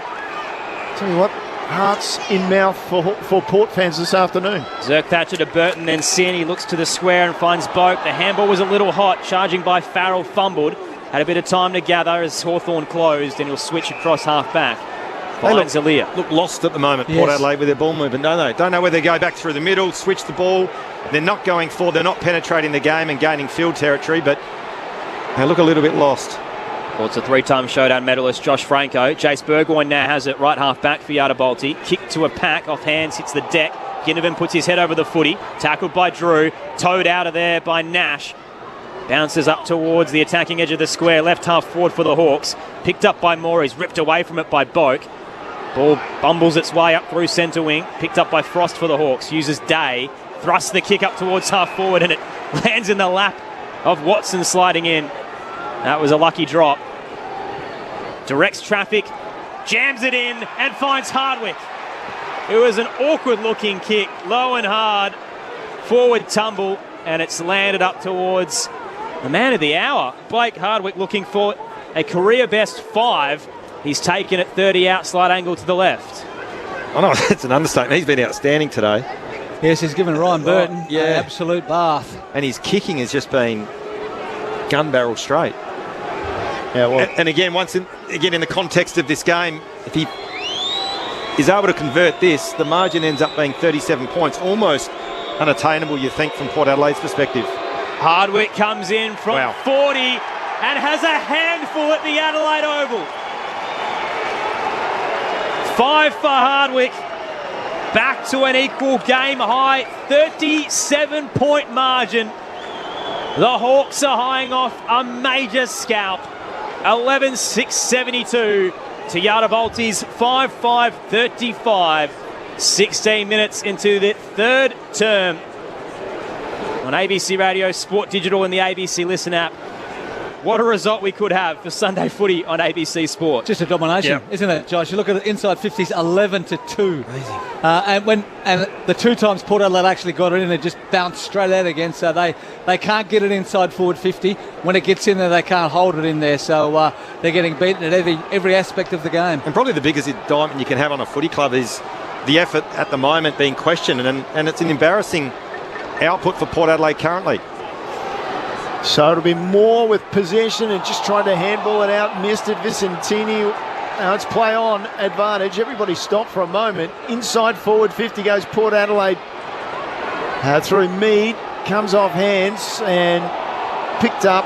Umpire says we'll ball it up now as Sarong tried to put his head through a couple of Port Adelaide players. Hardwick had 6 goals for the season coming into this match. He's got 5 in this game, 4 of them in the first quarter. Out of the stoppage, Meek tried to jam it out of there, smothered by Horn Francis. Meek diving in, knocked it towards Burgoyne, toes it, trying to get to the goal square. It's cut off by Impey. Diving handball, put Jaff under a bit of pressure. He powdered it back towards Weddle and ricochets off him over the boundary line. Left forward pocket, attacking 50 for Yardabalti. Just searching for something at the northern end. Hawthorn have been all over them across the afternoon. Earlier, the Bombers defeated North by 40 points, and still to come the Eagles and the Demons at Perth Stadium. But this will be a huge talking point for a premiership contender. Toss back in, Dixon down to Horn Francis, tackled as he snapped towards goal from 15. And Sarong's done enough to affect the accuracy. Minor score on the left-hand side. Yardabalti moved to 5-6-36. The Hawks 11-6-72. So we're 18 minutes now into the third term. Port Adelaide, they made a run for it in the third term, but they're struggling to make up the gap. And off hands as Amon kicked long out to the eastern side. Off hands over the boundary line will get a throw in. So it was a 31-point margin at quarter time for the Hawks, and then a 22-point margin at halftime. The problem is, too, Crossy, is if this weather keeps being intermittent as it is and we keep getting showers, it sort of amplifies the margin. So it makes it even more difficult for Port Adelaide to get back in this contest. Yes, when you consider Port kicked 36 for the day and they're 36 behind, so it's a tall order. 36. So here's Horn Francis off the pack towards the 50, just inside 50, and it was picked up by D'Ambrosio, and he just held onto the ball. He was tackled by a couple of Port players, didn't want to release the ball, and the umpire said, let's throw it up, and that he does. Here we go again. Meek taps it down. D'Ambrosio is there, got it today. Rolling footy as he kicks it up towards the outer wing. Cut off by Vicentini. He's caught in the tackle, though. Good effort there from Deer. Spills out towards the boundary line. Keeping it in play is Ginnivan. Head over the footy. Drew did very well not to charge in and offend as he lays the tackle and forces another ball up, basically where we started, in front of the Wanganeen stand. So just outside the attacking 50 for Yardabolti. Down by 36 at the moment. Dixon wins it down to Drew. Looked to bust out of the pack. Got caught. Left the footy behind. Newcomb, outside of the boot, goes across defensive 50 and only found Burgoyne. Marks up against Jaff, too far out to score, so he lowers the eyes and lofts the kick. It lingered in the air too long for Houston. Knocked away. Impey gives it off to Ginnivan. Burgoyne makes amends. The diving tackle at the attacking edge of the square.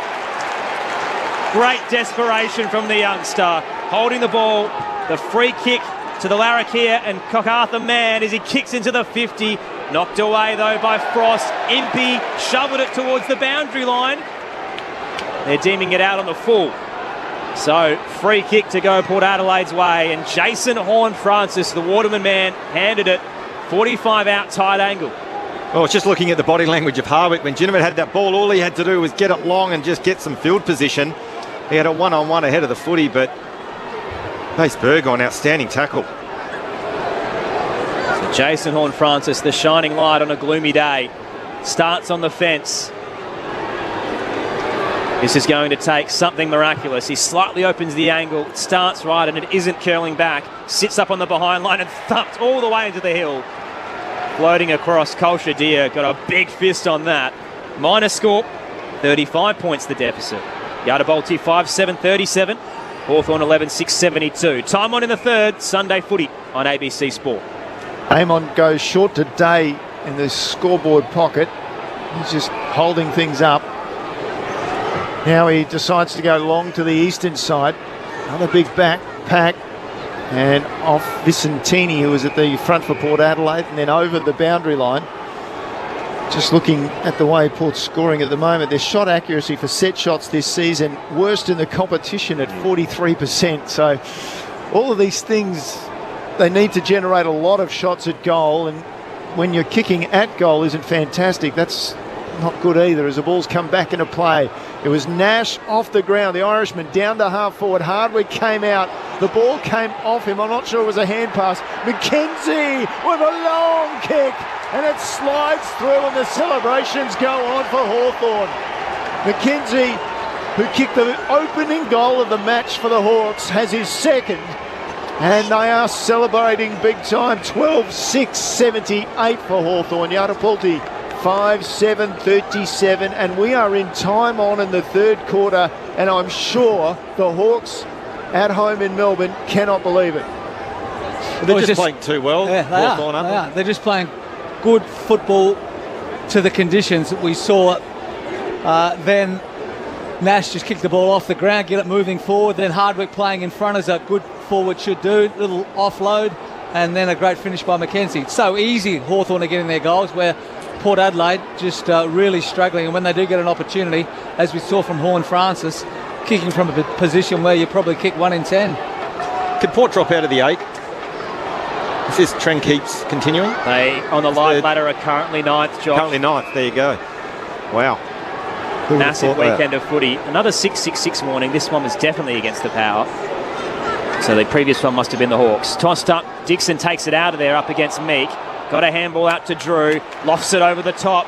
Boak turns from the centre square, hoiks it into the 50. Rioli nearly took it, gathers anyone on the bounce, pounces, snaps and goals. The Tiwi Islander, one of the legendary Indigenous families, converts his first of the afternoon to give Port a little bit of hope. Back down to 35 points. Yardabolti 6-7-43. The Hawks 12-6-78. Still 6 minutes to go in this third term. So yes, Josh, the live ladder has Yardabolti in 9th right now. Wow. Same number of wins as Naarm, who's still going to play today. The Giants, Gold Coast, Walyulup and Carlton, but the second worst percentage. And then Hawthorn, meanwhile, they're jumping all the way up to 13th. They're above the Crows. They're above the Saints. Wow. It's a big game.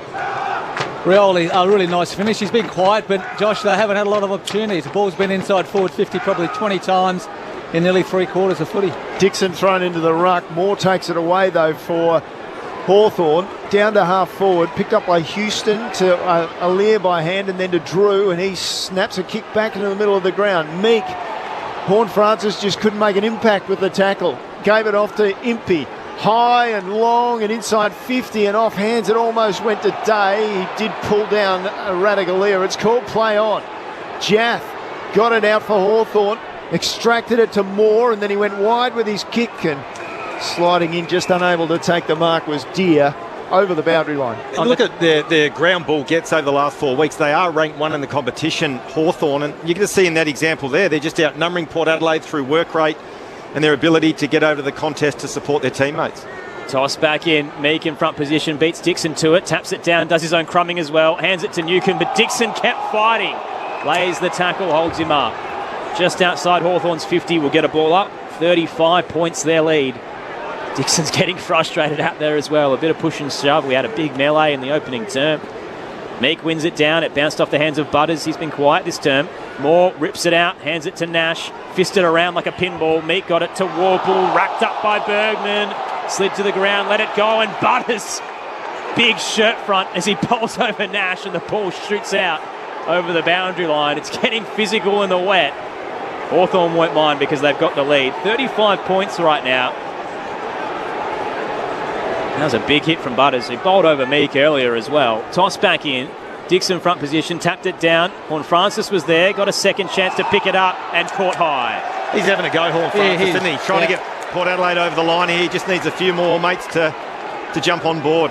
He's about the only one that's really attacking the ball with some real pressure.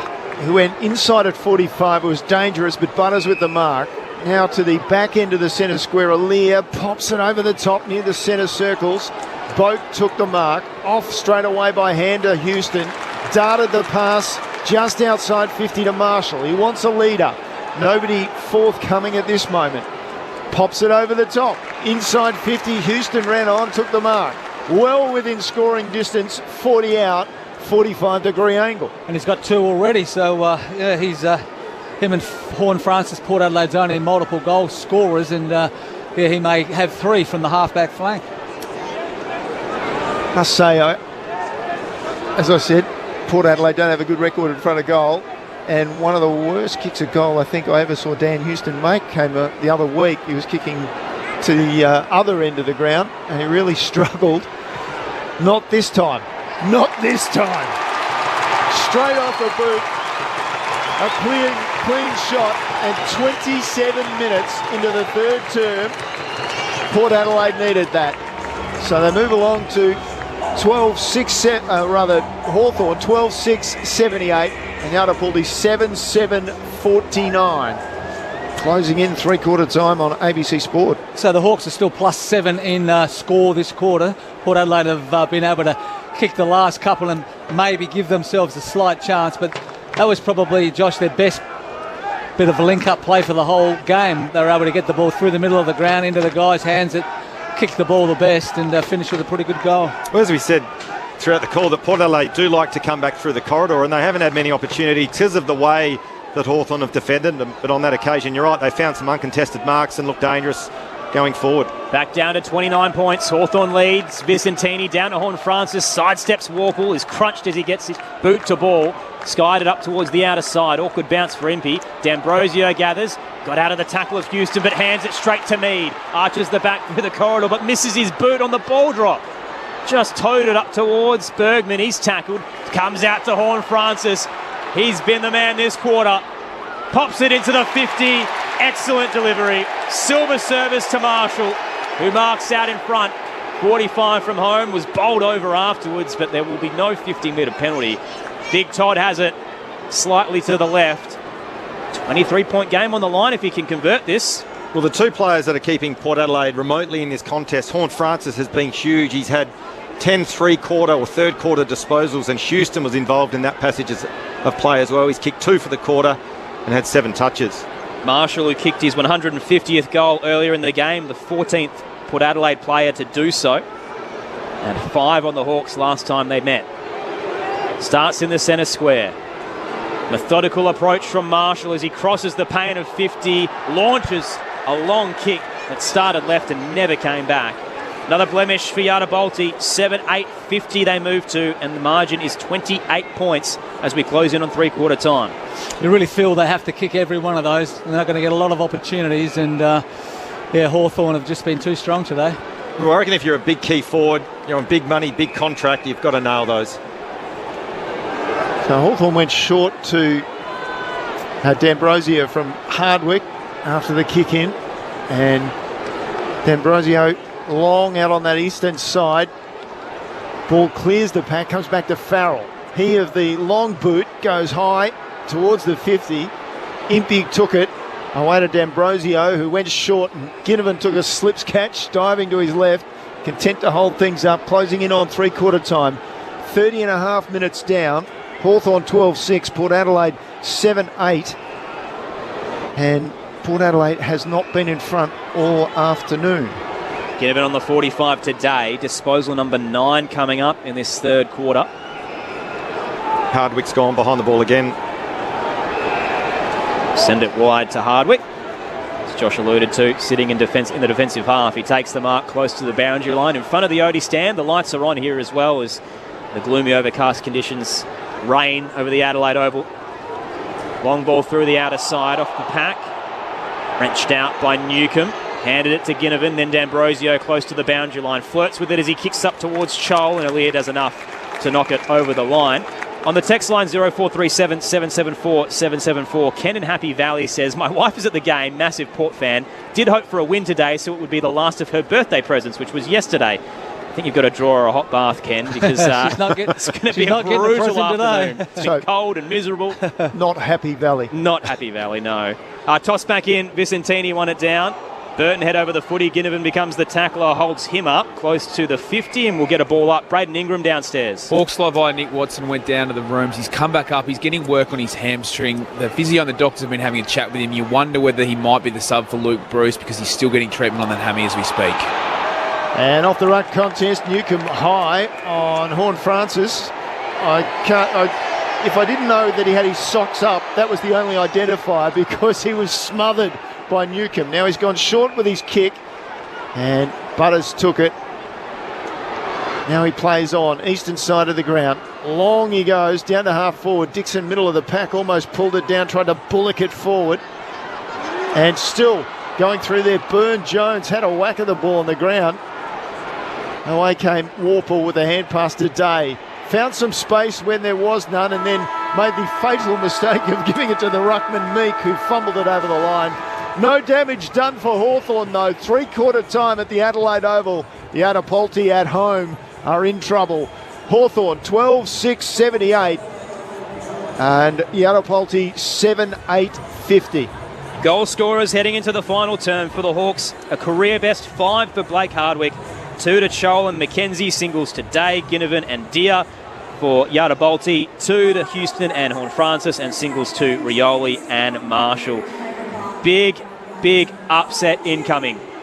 Hawthorn up by 28 points, and we've still got a game to come in round 10. Walich, Marawa and Naarm coming your way. The Eagles and the Demons up next from Perth Stadium. Wherever you're listening around the country on ABC Radio, Sport Digital and the ABC Listen app, this is Sunday Footy on ABC Sport. Time to steady and pull the trigger! Get your footy fix with the ABC AFL Daily Podcast. Join me, Catherine Murphy, and AFL legend Paul Roos as we bring you all the latest news and analysis. Whether you're a diehard footy fan or you watch from the sidelines, this is the podcast for you. Find the ABC AFL Daily Podcast on the Listen app or wherever you get your podcasts. The 2024 Sir Doug Nicholls round. Handed it forward to Deer. He's bowled over by Aliir. Fell forward, no free kick. Day wrenches it out. Dances, dodges, spins, snaps, and goals! Unbelievable! Oh, what a sight. Will Days. That is so special. He'll hand it off. Deja vu. Houston from 50. Fires again. Oh, the Hawks didn't learn their lesson. So here's the ball off the ruck contest. Came out to Moore for Hawthorn.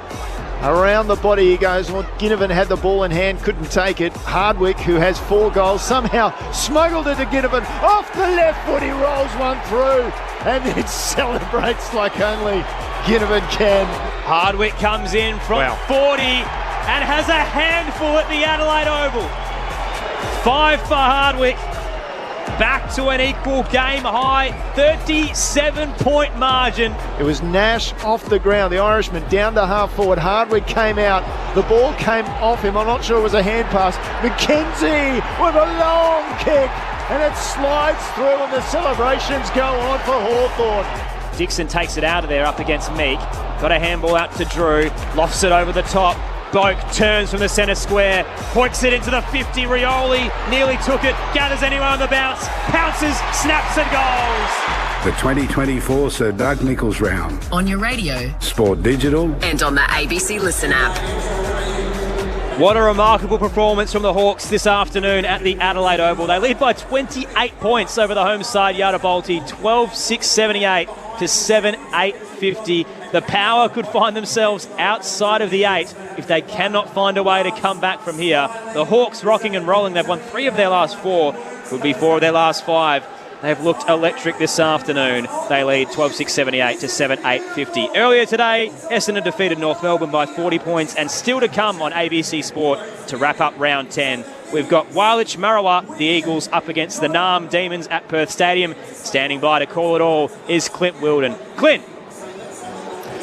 Thank you, Aaron. Yes, indeed, for the first time, the West Coast Eagles. Walich Marawa, the Eagles adopting an Indigenous name in the Sir Doug Nicholls rounds. The question about this game, though, is very much on the Demons, back at the venue of their biggest win in the past 6 decades. That, of course, the 2021 Premiership.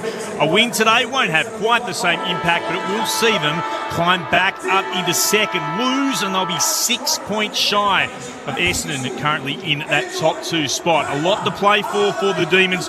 No late changes to either side. Walich Marawa's sub will be Tyrell Dua, and for Naarm it's going to be Taj Woden. Bit of extra news coming through for the West Coast Eagles. Not good news either. One of their young players, Tyler Brockman, former Hawk, now with the Eagles, has been charged by police after a car accident back in early May. He's been charged with single counts of careless driving, failing to stop at the scene of an accident, and failing to report an accident. That news just coming through from WA Police. So that's not good news for the West Coast Eagles. Just repeating though, no late changes. 27 degrees, perfect day for footy. The Eagles and the Demons coming up. Aaron? Looking forward to it, Clint. Clint Wilden alongside Mitch Turner, Sharad Wellingham and Cara Antonio for the conclusion to round 10. And gee, the Eagles will be buoyed by the result that's currently happening here at the Adelaide Oval. A major upset on our hands. Hawthorn up by 28 points. I was a bit concerned he was rubbing it in about the weather over there. It does sound like it's been a perfect day out west. We've had a few texts about it, and I think a lot of people in South Australia would just be happy we've got some rain, because we haven't seen any in about a month, but it all came at once, and the poor players just copped it. The text line 0437 774 774. Nick, listening in Bangkok, says, big scalp with a couple of exclamation marks. He's very excited. And Lou, as a Crow supporter, says, enjoying the game. Another Hawks listener in Perth says, what do you mean it's a major scalp? Have you seen the form lines of both teams recently? Spoiler alert, Port are just not very good. 6-3 Yarrabolti heading into this, Hawthorn 3-6, but you're right, they've won 3 of their last 4, the Hawks, and Yarrabolti, meanwhile, a bit lopsided over the past month. Can they get back from here, Josh? I don't think they can. Just looking at the numbers in that third quarter, replicated what we saw in the first quarter with a complete dominance from Hawthorn. I think the only thing stopping Hawthorn winning this game is their own mentality and their work rate, and if they can sustain and maintain the rage, they should run away with the victory. All-Australian midfielder Josh Franco alongside power great Stephen Williams. Aaron Bryans, Neil Cross calling the action. The Hawks by 28 as Meek wins it down to start the final quarter. Head over the footy, Horn Francis. He's been putting Yarrabolti on his back. Is wrapped up in the tackle. We'll get a ball up. Braden Ingram downstairs. So Nick Watson continues to get treatment on the hamstring, but it's actually Chankwath Giath who's been subbed off. Luke Bruce now into the game. What a luxury to bring Bruce on. He had an impact last week too when he came on. Ball across the centre square, Impey off the ground, and Day got the loose ball, was thrown to ground, and then a mistake by Bruce, his first touch, handballed it away, and Port Adelaide has possession through Farrell down to half forward with a long kick. Dixon battling on. He's surrounded by a couple of Hawthorn players. It came out to McEntee, couldn't get the ball forward for the power, and so the ball loose and on centre wing, and the ground ball picked up eventually there by Farrell. He was tackled straight away. Wasn't a great passage of play, as you were. Umpire says, let's throw it up. Meek and Vicentini battle once again. Tapped down by the Hawks. Ruckman towards Nash, who pounded it in the path of Bergman. He's wrapped up by Newcomb. We'll get a ball up. Stephen, do you think Yada Bolt, do you have any chance from here? No, I don't. I think Hawthorn are just too well organised. They're just winning the ball at the contest, and when it goes into Port's forward half, they're covered. So it's really hard to see Port Adelaide getting into it. Tossed up off a couple of hands. Nash tumbles it out of there with the rolling footy through centre wing. Deer came to cut it off and powders it over the boundary line in front of the Bashir stand. Back down to Braden. Confirmation Giath is a tactical sub, but in terms of the power, well, Ken Inkley, it was a direct address at three-quarter time, but he didn't provide a spray that maybe we thought was coming earlier in the game. Direct and thorough. Hopefully there's still a chance. Probably hopes not going to get it done, but anyway, off the ruck contest, Ginnivan picked it up and tackled immediately, and the umpire said we'll ball it up. I guess the other problem for Port Adelaide too, Cross, is 5 goals down. They've got to kick minimum 5 to win this game and keep Hawthorn almost scoreless. They've got to take risks, and with risks comes the risk of turning the ball over and get scored against. And again, that's where the conditions that are a little bit damp out there come to bear. This would have been a free kick to Port Adelaide, play on advantage. Burgoyne kicks it inside 50. It's battered away, and the Hawthorn defenders come from everywhere. They've got it outside 50. Impey on the ground. Just released a hand pass. Through came Rioli, and it might have kicked it. Yeah, he did toe it, and he kicked it out on the full under pressure from Hardwick, who's got 4 goals this afternoon, but is standing at half back at the moment and will take the free kick for Hawthorn. Opens up the angle as he'll send it up the broadcast wing. Monster kick towards the logo. Coming together. Flurry of players. Radaglia gets a fist on it. Spilled down towards McDonald for the Hawks. Uses Newcomb.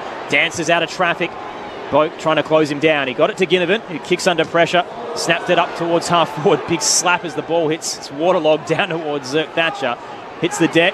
Houston got a handball out straight to the boundary line and over. It'll be tossed back in. If you've just joined us, the sub for Port Adelaide, Zerk Thatcher, on because Ollie Wines suffered heart palpitations in the opening half. So an issue that he's had over the past couple of years, and now reared its ugly head. So the former Brownlow medalist out for Port Adelaide, a forced sub there with Zerk Thatcher on. Toss back in. Meek down, was looking for Day, running out of room close to the boundary line, and Horn Francis alongside him. He's knocked it back over. I've liked Day's game, and just going to, before this boundary throw in, Hawthorn, I guess conversely to Port Adelaide, they can't shut up shop. They've still got to play their natural game. If they're looking to save the game now, that's the only danger in allowing Port Adelaide back in this contest. Will Day, the reigning best and fairest to Hawthorn, as the ball comes back into play and bursting through Butters. He ran on, read it well, and then got it out to Farrell. His hand pass didn't help them, so he sockers it off the ground as it bounces away. Ginnivan lowered the shoulder and was tackled, and the umpire said, no, that wasn't high.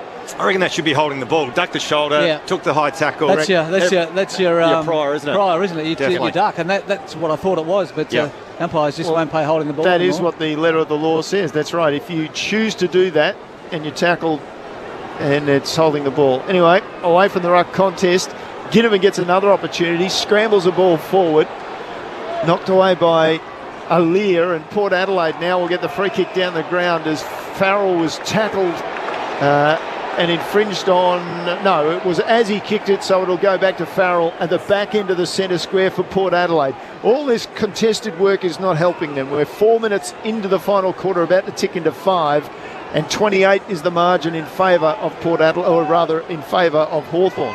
Yes, they need to get some speed on the ball, Port Adelaide, and kick probably 2 or 3 quick goals just to put a bit of panic into Hawthorn, but they haven't been able to do that all day. Farrell with the long left up the corridor towards half forward. Marshall crunched the pack, then socketed it out of there, rolling into the 50. Hardwick was waiting, rushes it back out and only finds Butters. Marks at the attacking edge of the square, sends Yardaboldi back in, and Georgiades was shoved as he charged towards the footy, went to ground. Free kick's going to Hawthorn. Other way around, he got loose by throwing his opponent to the ground. Must have lost his balance, is why he fell, but Amon gets the free kick. He'll be thankful. Noonan Coolman looks to switch, and former power player as well, finds Nash. Now in the defensive goal square, here's Phillips, who's looked all right on debut. A supplementary selection player. The former winner as well of the Fathergill Round Mitchell medal, which is the most promising young player in the VFL. There's been some very good names over the past few years coming through, so I'm sure Phillips will be a great talent as they send it to the outer wing. Stoppage coming together, and off hands, Newcomb's wrapped up in the tackle by Houston. Will get a ball up. And Aaron, with the injection of Bruce into the game as the sub, Hardwick's now gone back as a permanent defender. Ball bobbling around again. Houston came through the pack, did well. Got it to Boat with a hand pass, and then forward he went to Butters, and then inside to Mead, and then outside he was looking for Francis. And coming across, it was the debutant Phillips to knock it away. Gave a forward hand pass, fumbled. Mead will send it back deep for Yara Bolter. It's on the ground. Finally, Marshall flips it out to Butters, and then he flips it out to Horn Francis, who goes and picks it up. And was he taken high? Yes, he was. In came the tackle, and the umpire said it was too high. So near the boundary line, Horn Francis, who again sort of stayed down as Day came in, and Day caught him high. Pretty lucky to get that one looking at the replay. Day played it pretty well. He looked after the Port Adelaide player's head, but umpires saw to give Horn Francis an opportunity. But once again, it's a low percentage shot at goal, 50 metres out on the boundary line. So he's carried a hefty load in this game, Horn Francis, leading possession winner with 24 for Port Adelaide, and has the shot and gets it to the line, off hands, and Willie Rioli was there, but he couldn't get a foot to the ball. We're going to have a look at this through the arc, but Willie Rioli pretty much accepted he didn't get the ball on the foot, and it was rushed through for the behind. He was right there, but unable to get anything below the knee on it. Well, that's what he thought anyway, and that's what the replay shows, and it's pretty clear. You reckon? Yeah, I'm not sure you really needed to review that one. Yeah, no, he was a good metre and a half from, and his foot, more importantly, went nowhere near the ball. Got closer to kicking the fence at the back. So it will be a behind, and the margin will be 29 points in favour of Hawthorn, 8 minutes into the final quarter. So from the defensive goal square, Amon plays on. Has a bit of space to run into and sends it to the broadcast wing for the Hawks. Dixon nearly clunked it in the pack. Bruce at the floor of the footy. On his back, got a handball out over his head to McDonald. And now Newcomb is escorted over the boundary line, closer towards the benches. 0437 774 774 if you'd like to get in touch. We've still got Wailach, Murrawa, the Eagles and the Naarm Demons to come. 36,190 in the house for this wet game on a Sunday afternoon as part of Sir Doug Nicholls' Indigenous round. Hawthorn by 37. Dixon taps it down, bouncing off the toes of Drew. D'Ambrosio on his tail, and under the pressure he's kicked it out on the full, just trying to force it forward. He's just given it to Hawthorn. Tale of the day, pressure has unravelled the home side. It's probably been his poorest game for the year too. Willem Drew, he's been a real good contributor for Port, but really struggled to have an influence on the game today. D'Ambrosio squeezes it down the line. Thatcher flew early, got a hand to it, went down though, and Sarong hands it off towards Newcomb, releases him on the outside, bouncing kick up towards Watson, who may have been taken out of it by Lear, certainly claims to be so. Ball passes them, and over the boundary line, it'll be tossed back in. 40 out from home. Hawthorn's attacking 50. Left forward pocket at the northern end, or the left-hand side of your radio dial. 27 points is their lead. Port Adelaide currently outside the 8 on the live ladder. In comes the ball, straight through Chol, picked up by Boak, and he slipped straight away, released a hand pass. It's inside the centre square. Hawthorn will come the other way. D'Ambrosio on his left foot, inside 50, off hands. Bruce was looking around, didn't have the ball. It was picked up. The umpire's going to call what? He's going to call holding the ball and 50 for the shot at goal that Moore took off hands. Well, the crowd's happy. But I don't know about that ruling. Anyway, it will be a 50, and so Hawthorn will be taking the free kick from inside the centre square, just behind the circles. It was very similar to the Will Day one, where he didn't actually have full control and they played holding the man. So Radaglia with the free kick, hands off to Farrell. He goes sideways. Little basketball bounce, comes back the other way, gives it to Radaglia. Under pressure, bombs it forward. High, lofting footy towards right half forward. Bergwijn underneath it, knocked away from him late. Sin got a handball forward though. Butters turns from 60. He's looking for Georgiadis. Back with the flight, good fist. Mitchell knocked it down though, and Rioli was waiting to pounce. He was stalking on the outside, and Willie's got two. And Port Adelaide have a heartbeat. 21 points the margin. Hawthorn 12-6-78. Yardabalti 8-9-57.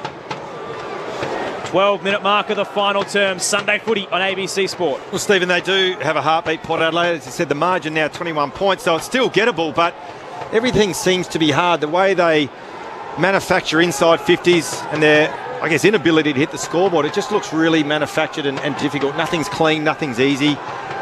And again, we saw that ball movement. Farrell was a little bit indecisive where to go, came back across the ground, they hacked it forward, but were able to scrounge out a goal, but nothing working cleanly for the Power.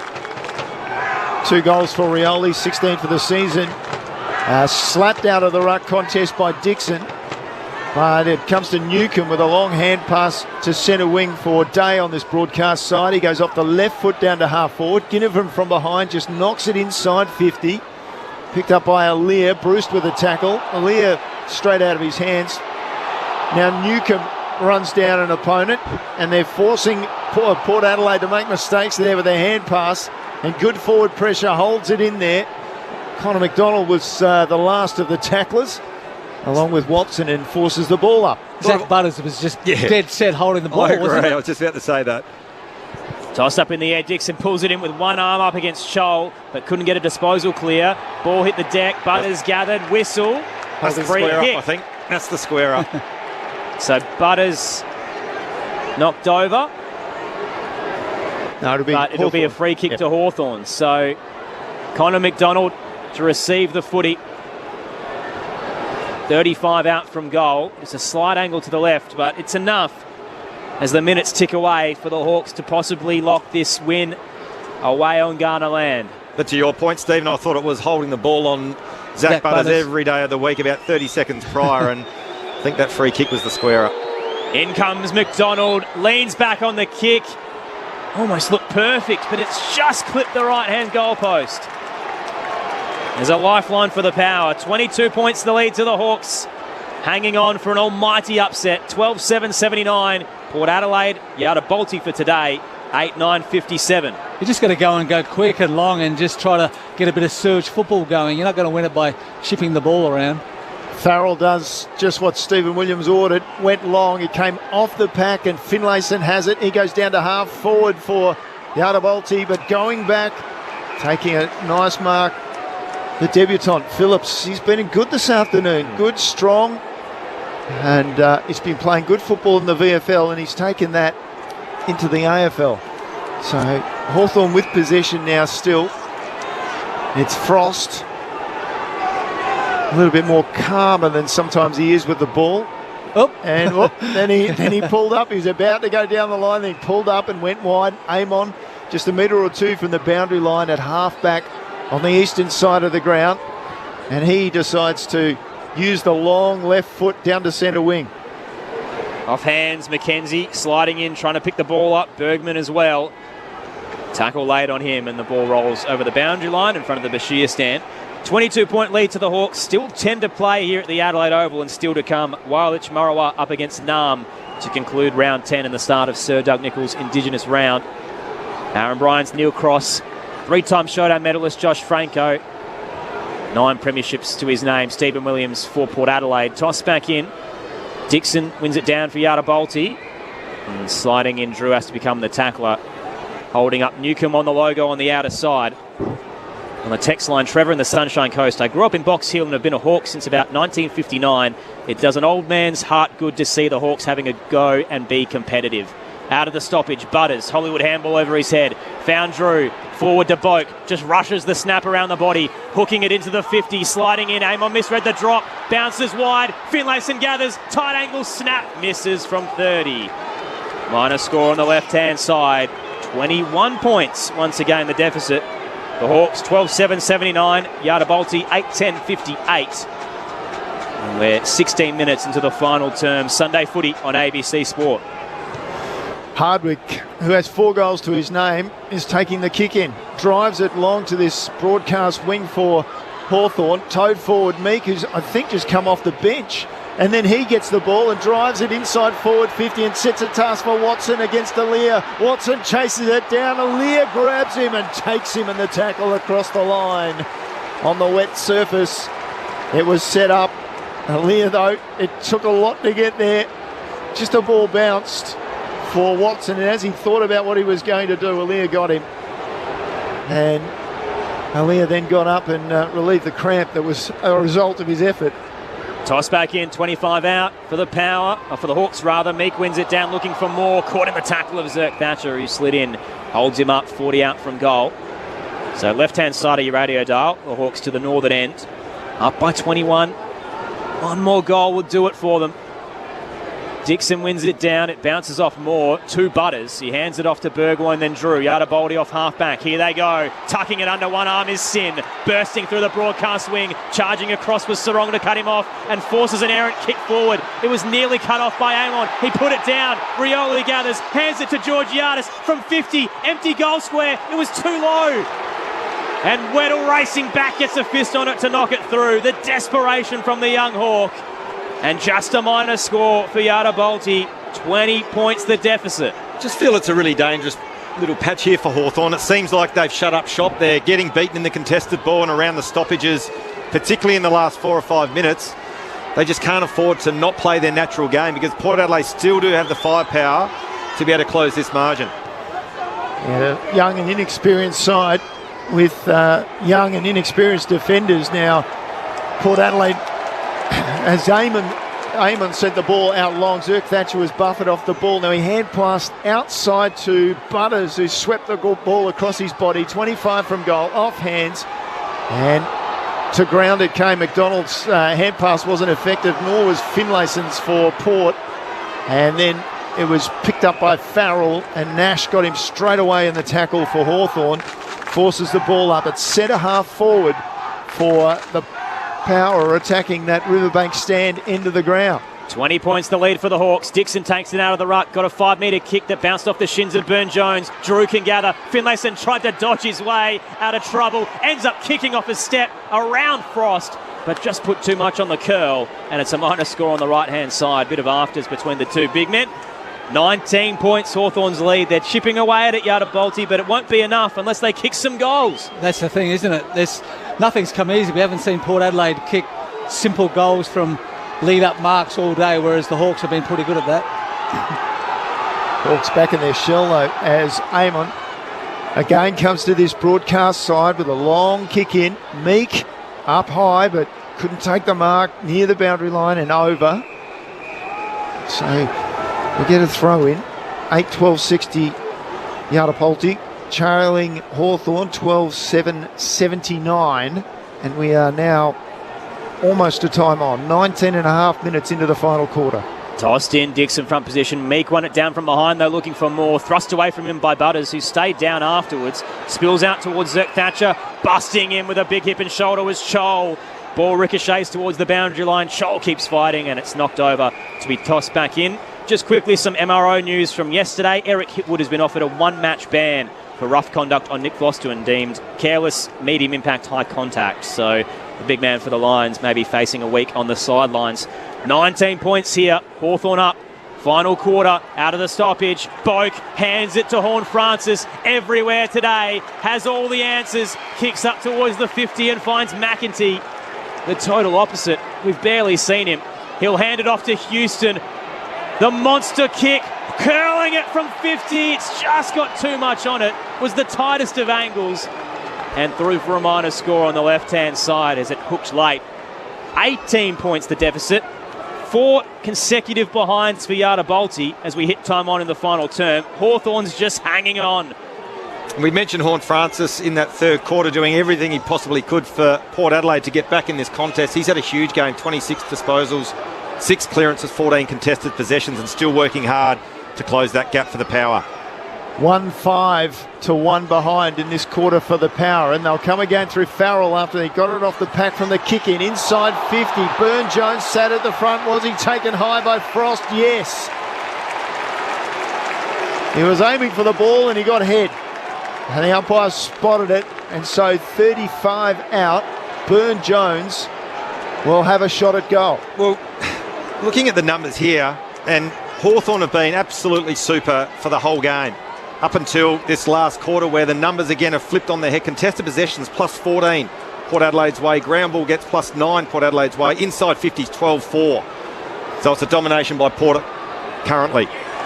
Hawthorn's lost 6 of their past 8 games at the Adelaide Oval, and with that they are on shaky ground again. Burne-Jones kicks truly. It's a 2-goal game. The Artabolta 9-13-67. Hawthorn 12-7-79, 21 and a half down in the final term. For ABC Sport on the boundary, Braden Ingram. The Power been missing Todd Marshall up forward. He's been on the bench for the past 9 minutes. He's finally on the ground for these last few minutes. Zach Butters having one last refresh before he comes on for the last couple of minutes. If they're good enough, Josh, 7 minutes, 2 goals. So, they've been, as you mentioned, dominating.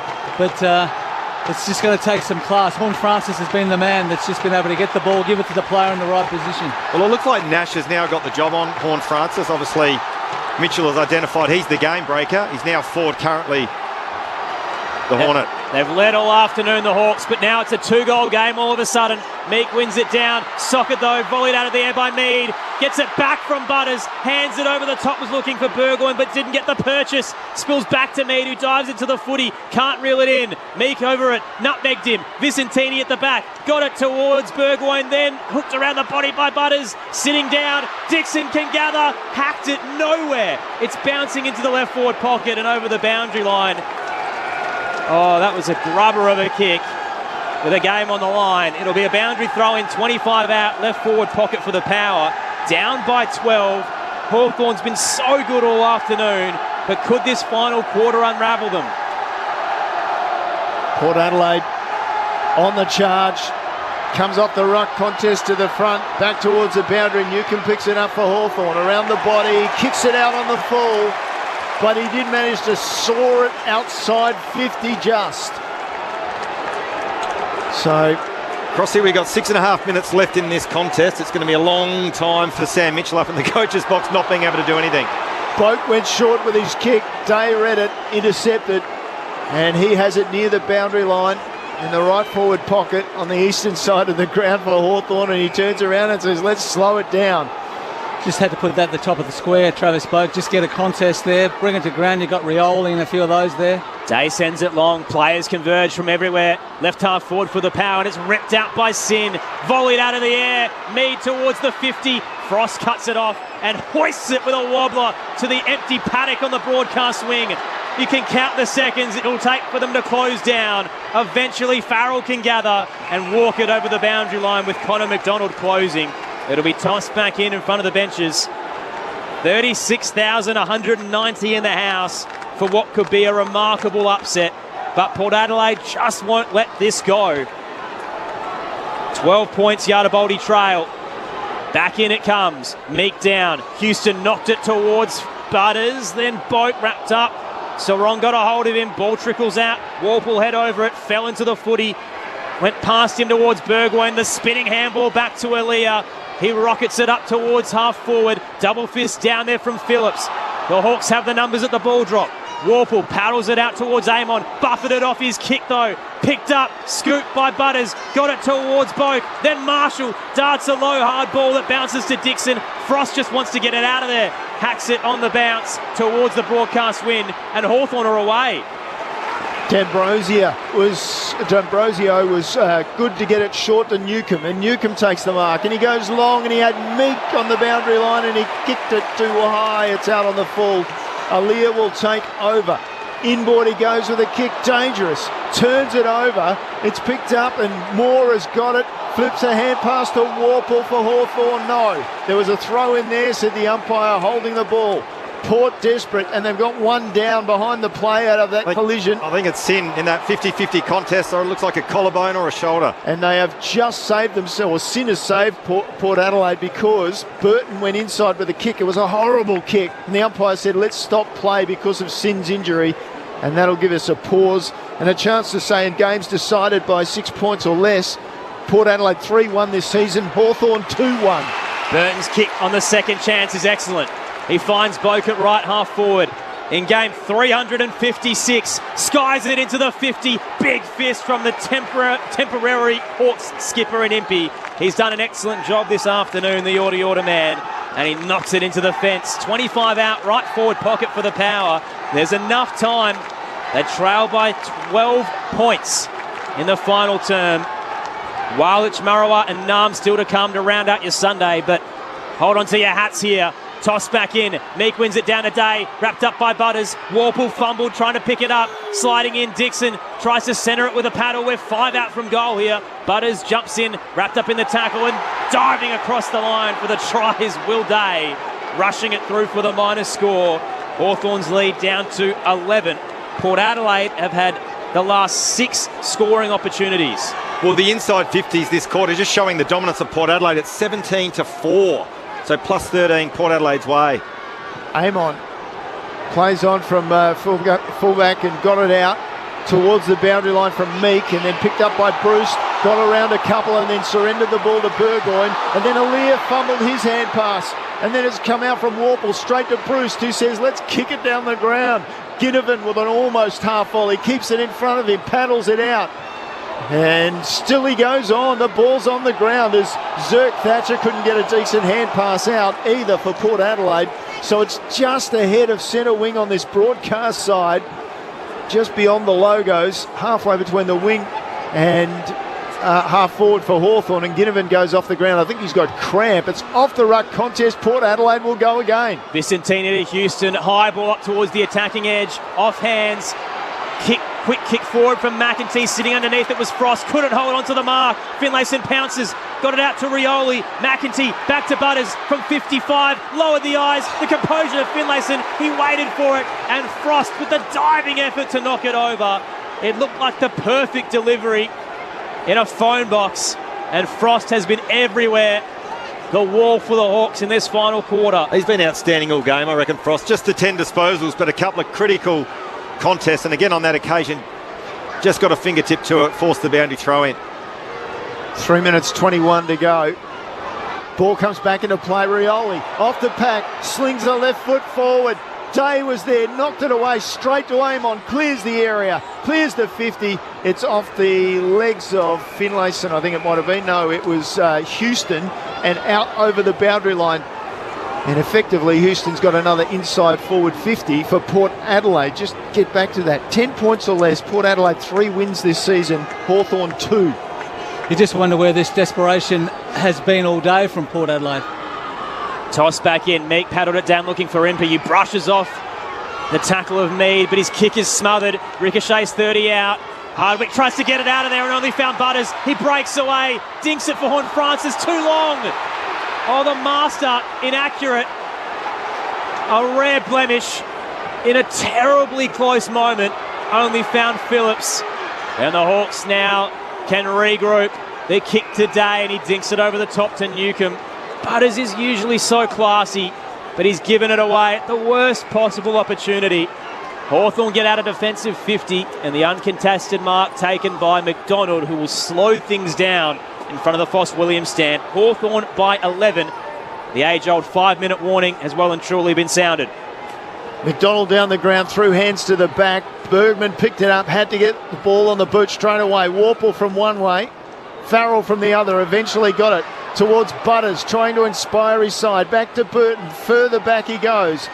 Zirk Thatcher across the goals, or across half back he goes. And McEntee has the ball down to half forward with his long ball into the path of Mead, who thumps it inside 50.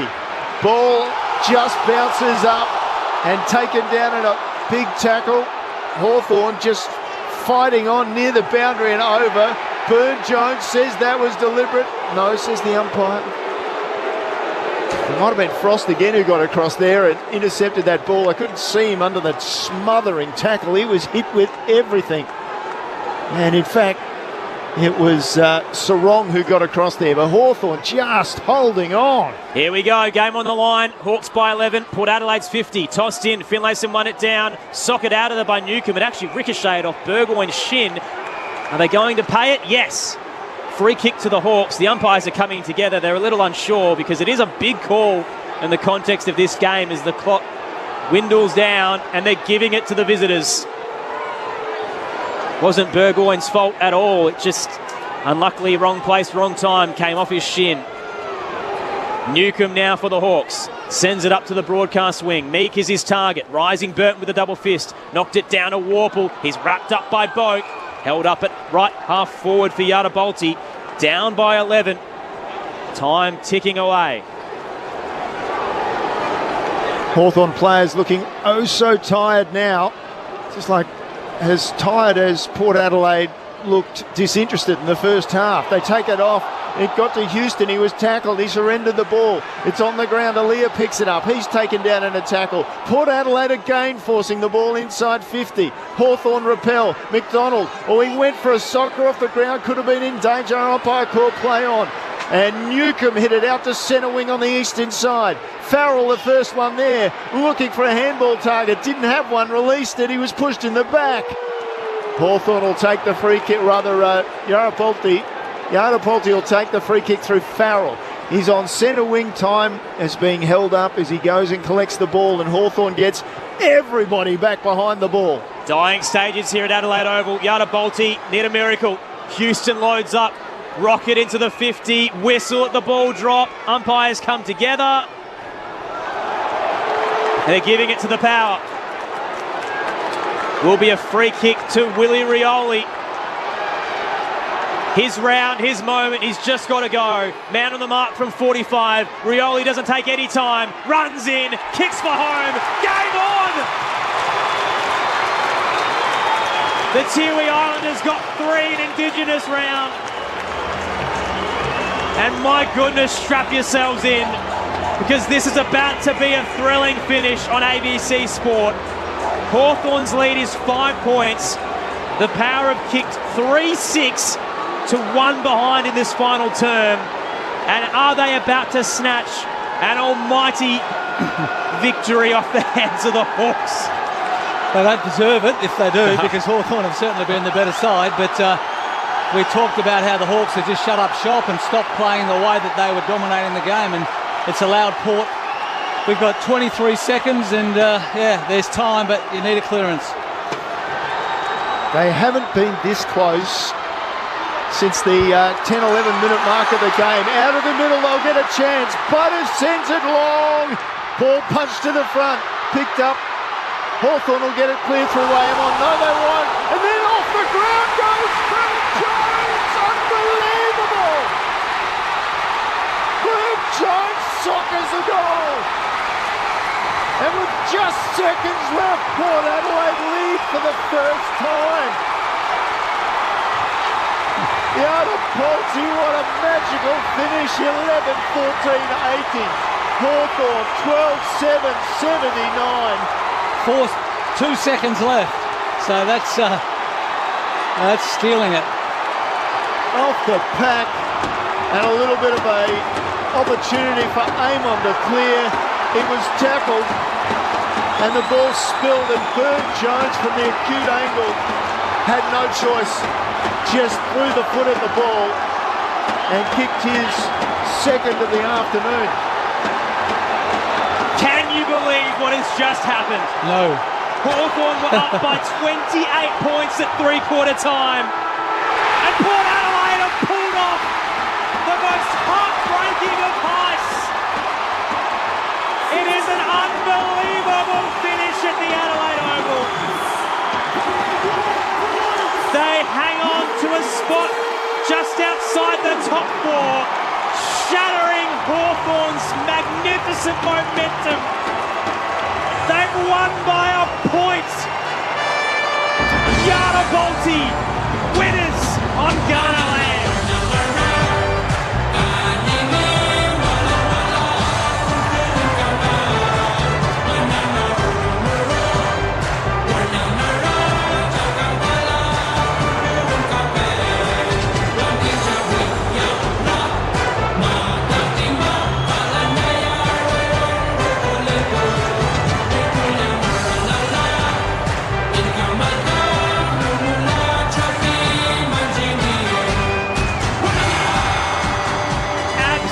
absolute delirium at the Adelaide Oval. There's hugs, there's kisses, there's elation because Yada Baldy's season was hanging by a thread there. They were outside the 8 and all of a sudden they've hung on what was going to be an almighty upset from the Hawks. We're about to go to Perth Stadium for Walich, Marawa and Naarm. We will get some reaction from the Hawks rooms that hopefully we can get to you at the major break of the next game. Just quickly, Josh Franco, you're 3-2-1. I had to change with about 2 seconds to go. Look, I've given Horne-Francis 3 votes. He was outstanding. I probably had him down the order, but because Port Adelaide got over the line, he gets the 3 votes. He was the one that kept Port Adelaide in the game. He kept working, particularly in that third quarter. He was willing his teammates to jump on board, and finally they did in that last quarter. I've given 2 votes to Hardwick. I thought he was outstanding. Started forward, played the majority of the night. Ford went down back in the last quarter with the injection of Bruce from the sub into the game. He kicked 5 goals, so I've given him 2 votes. And I've also given Will Day 1 vote as well. I know they're 2 Hawthorn players in a loss, but I thought Will Day was outstanding contributor for Hawthorn for the entire match. What a finish.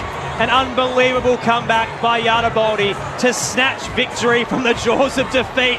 They've knocked off Hawthorn by a point. It's heartbreak for the visitors. They were so good all afternoon.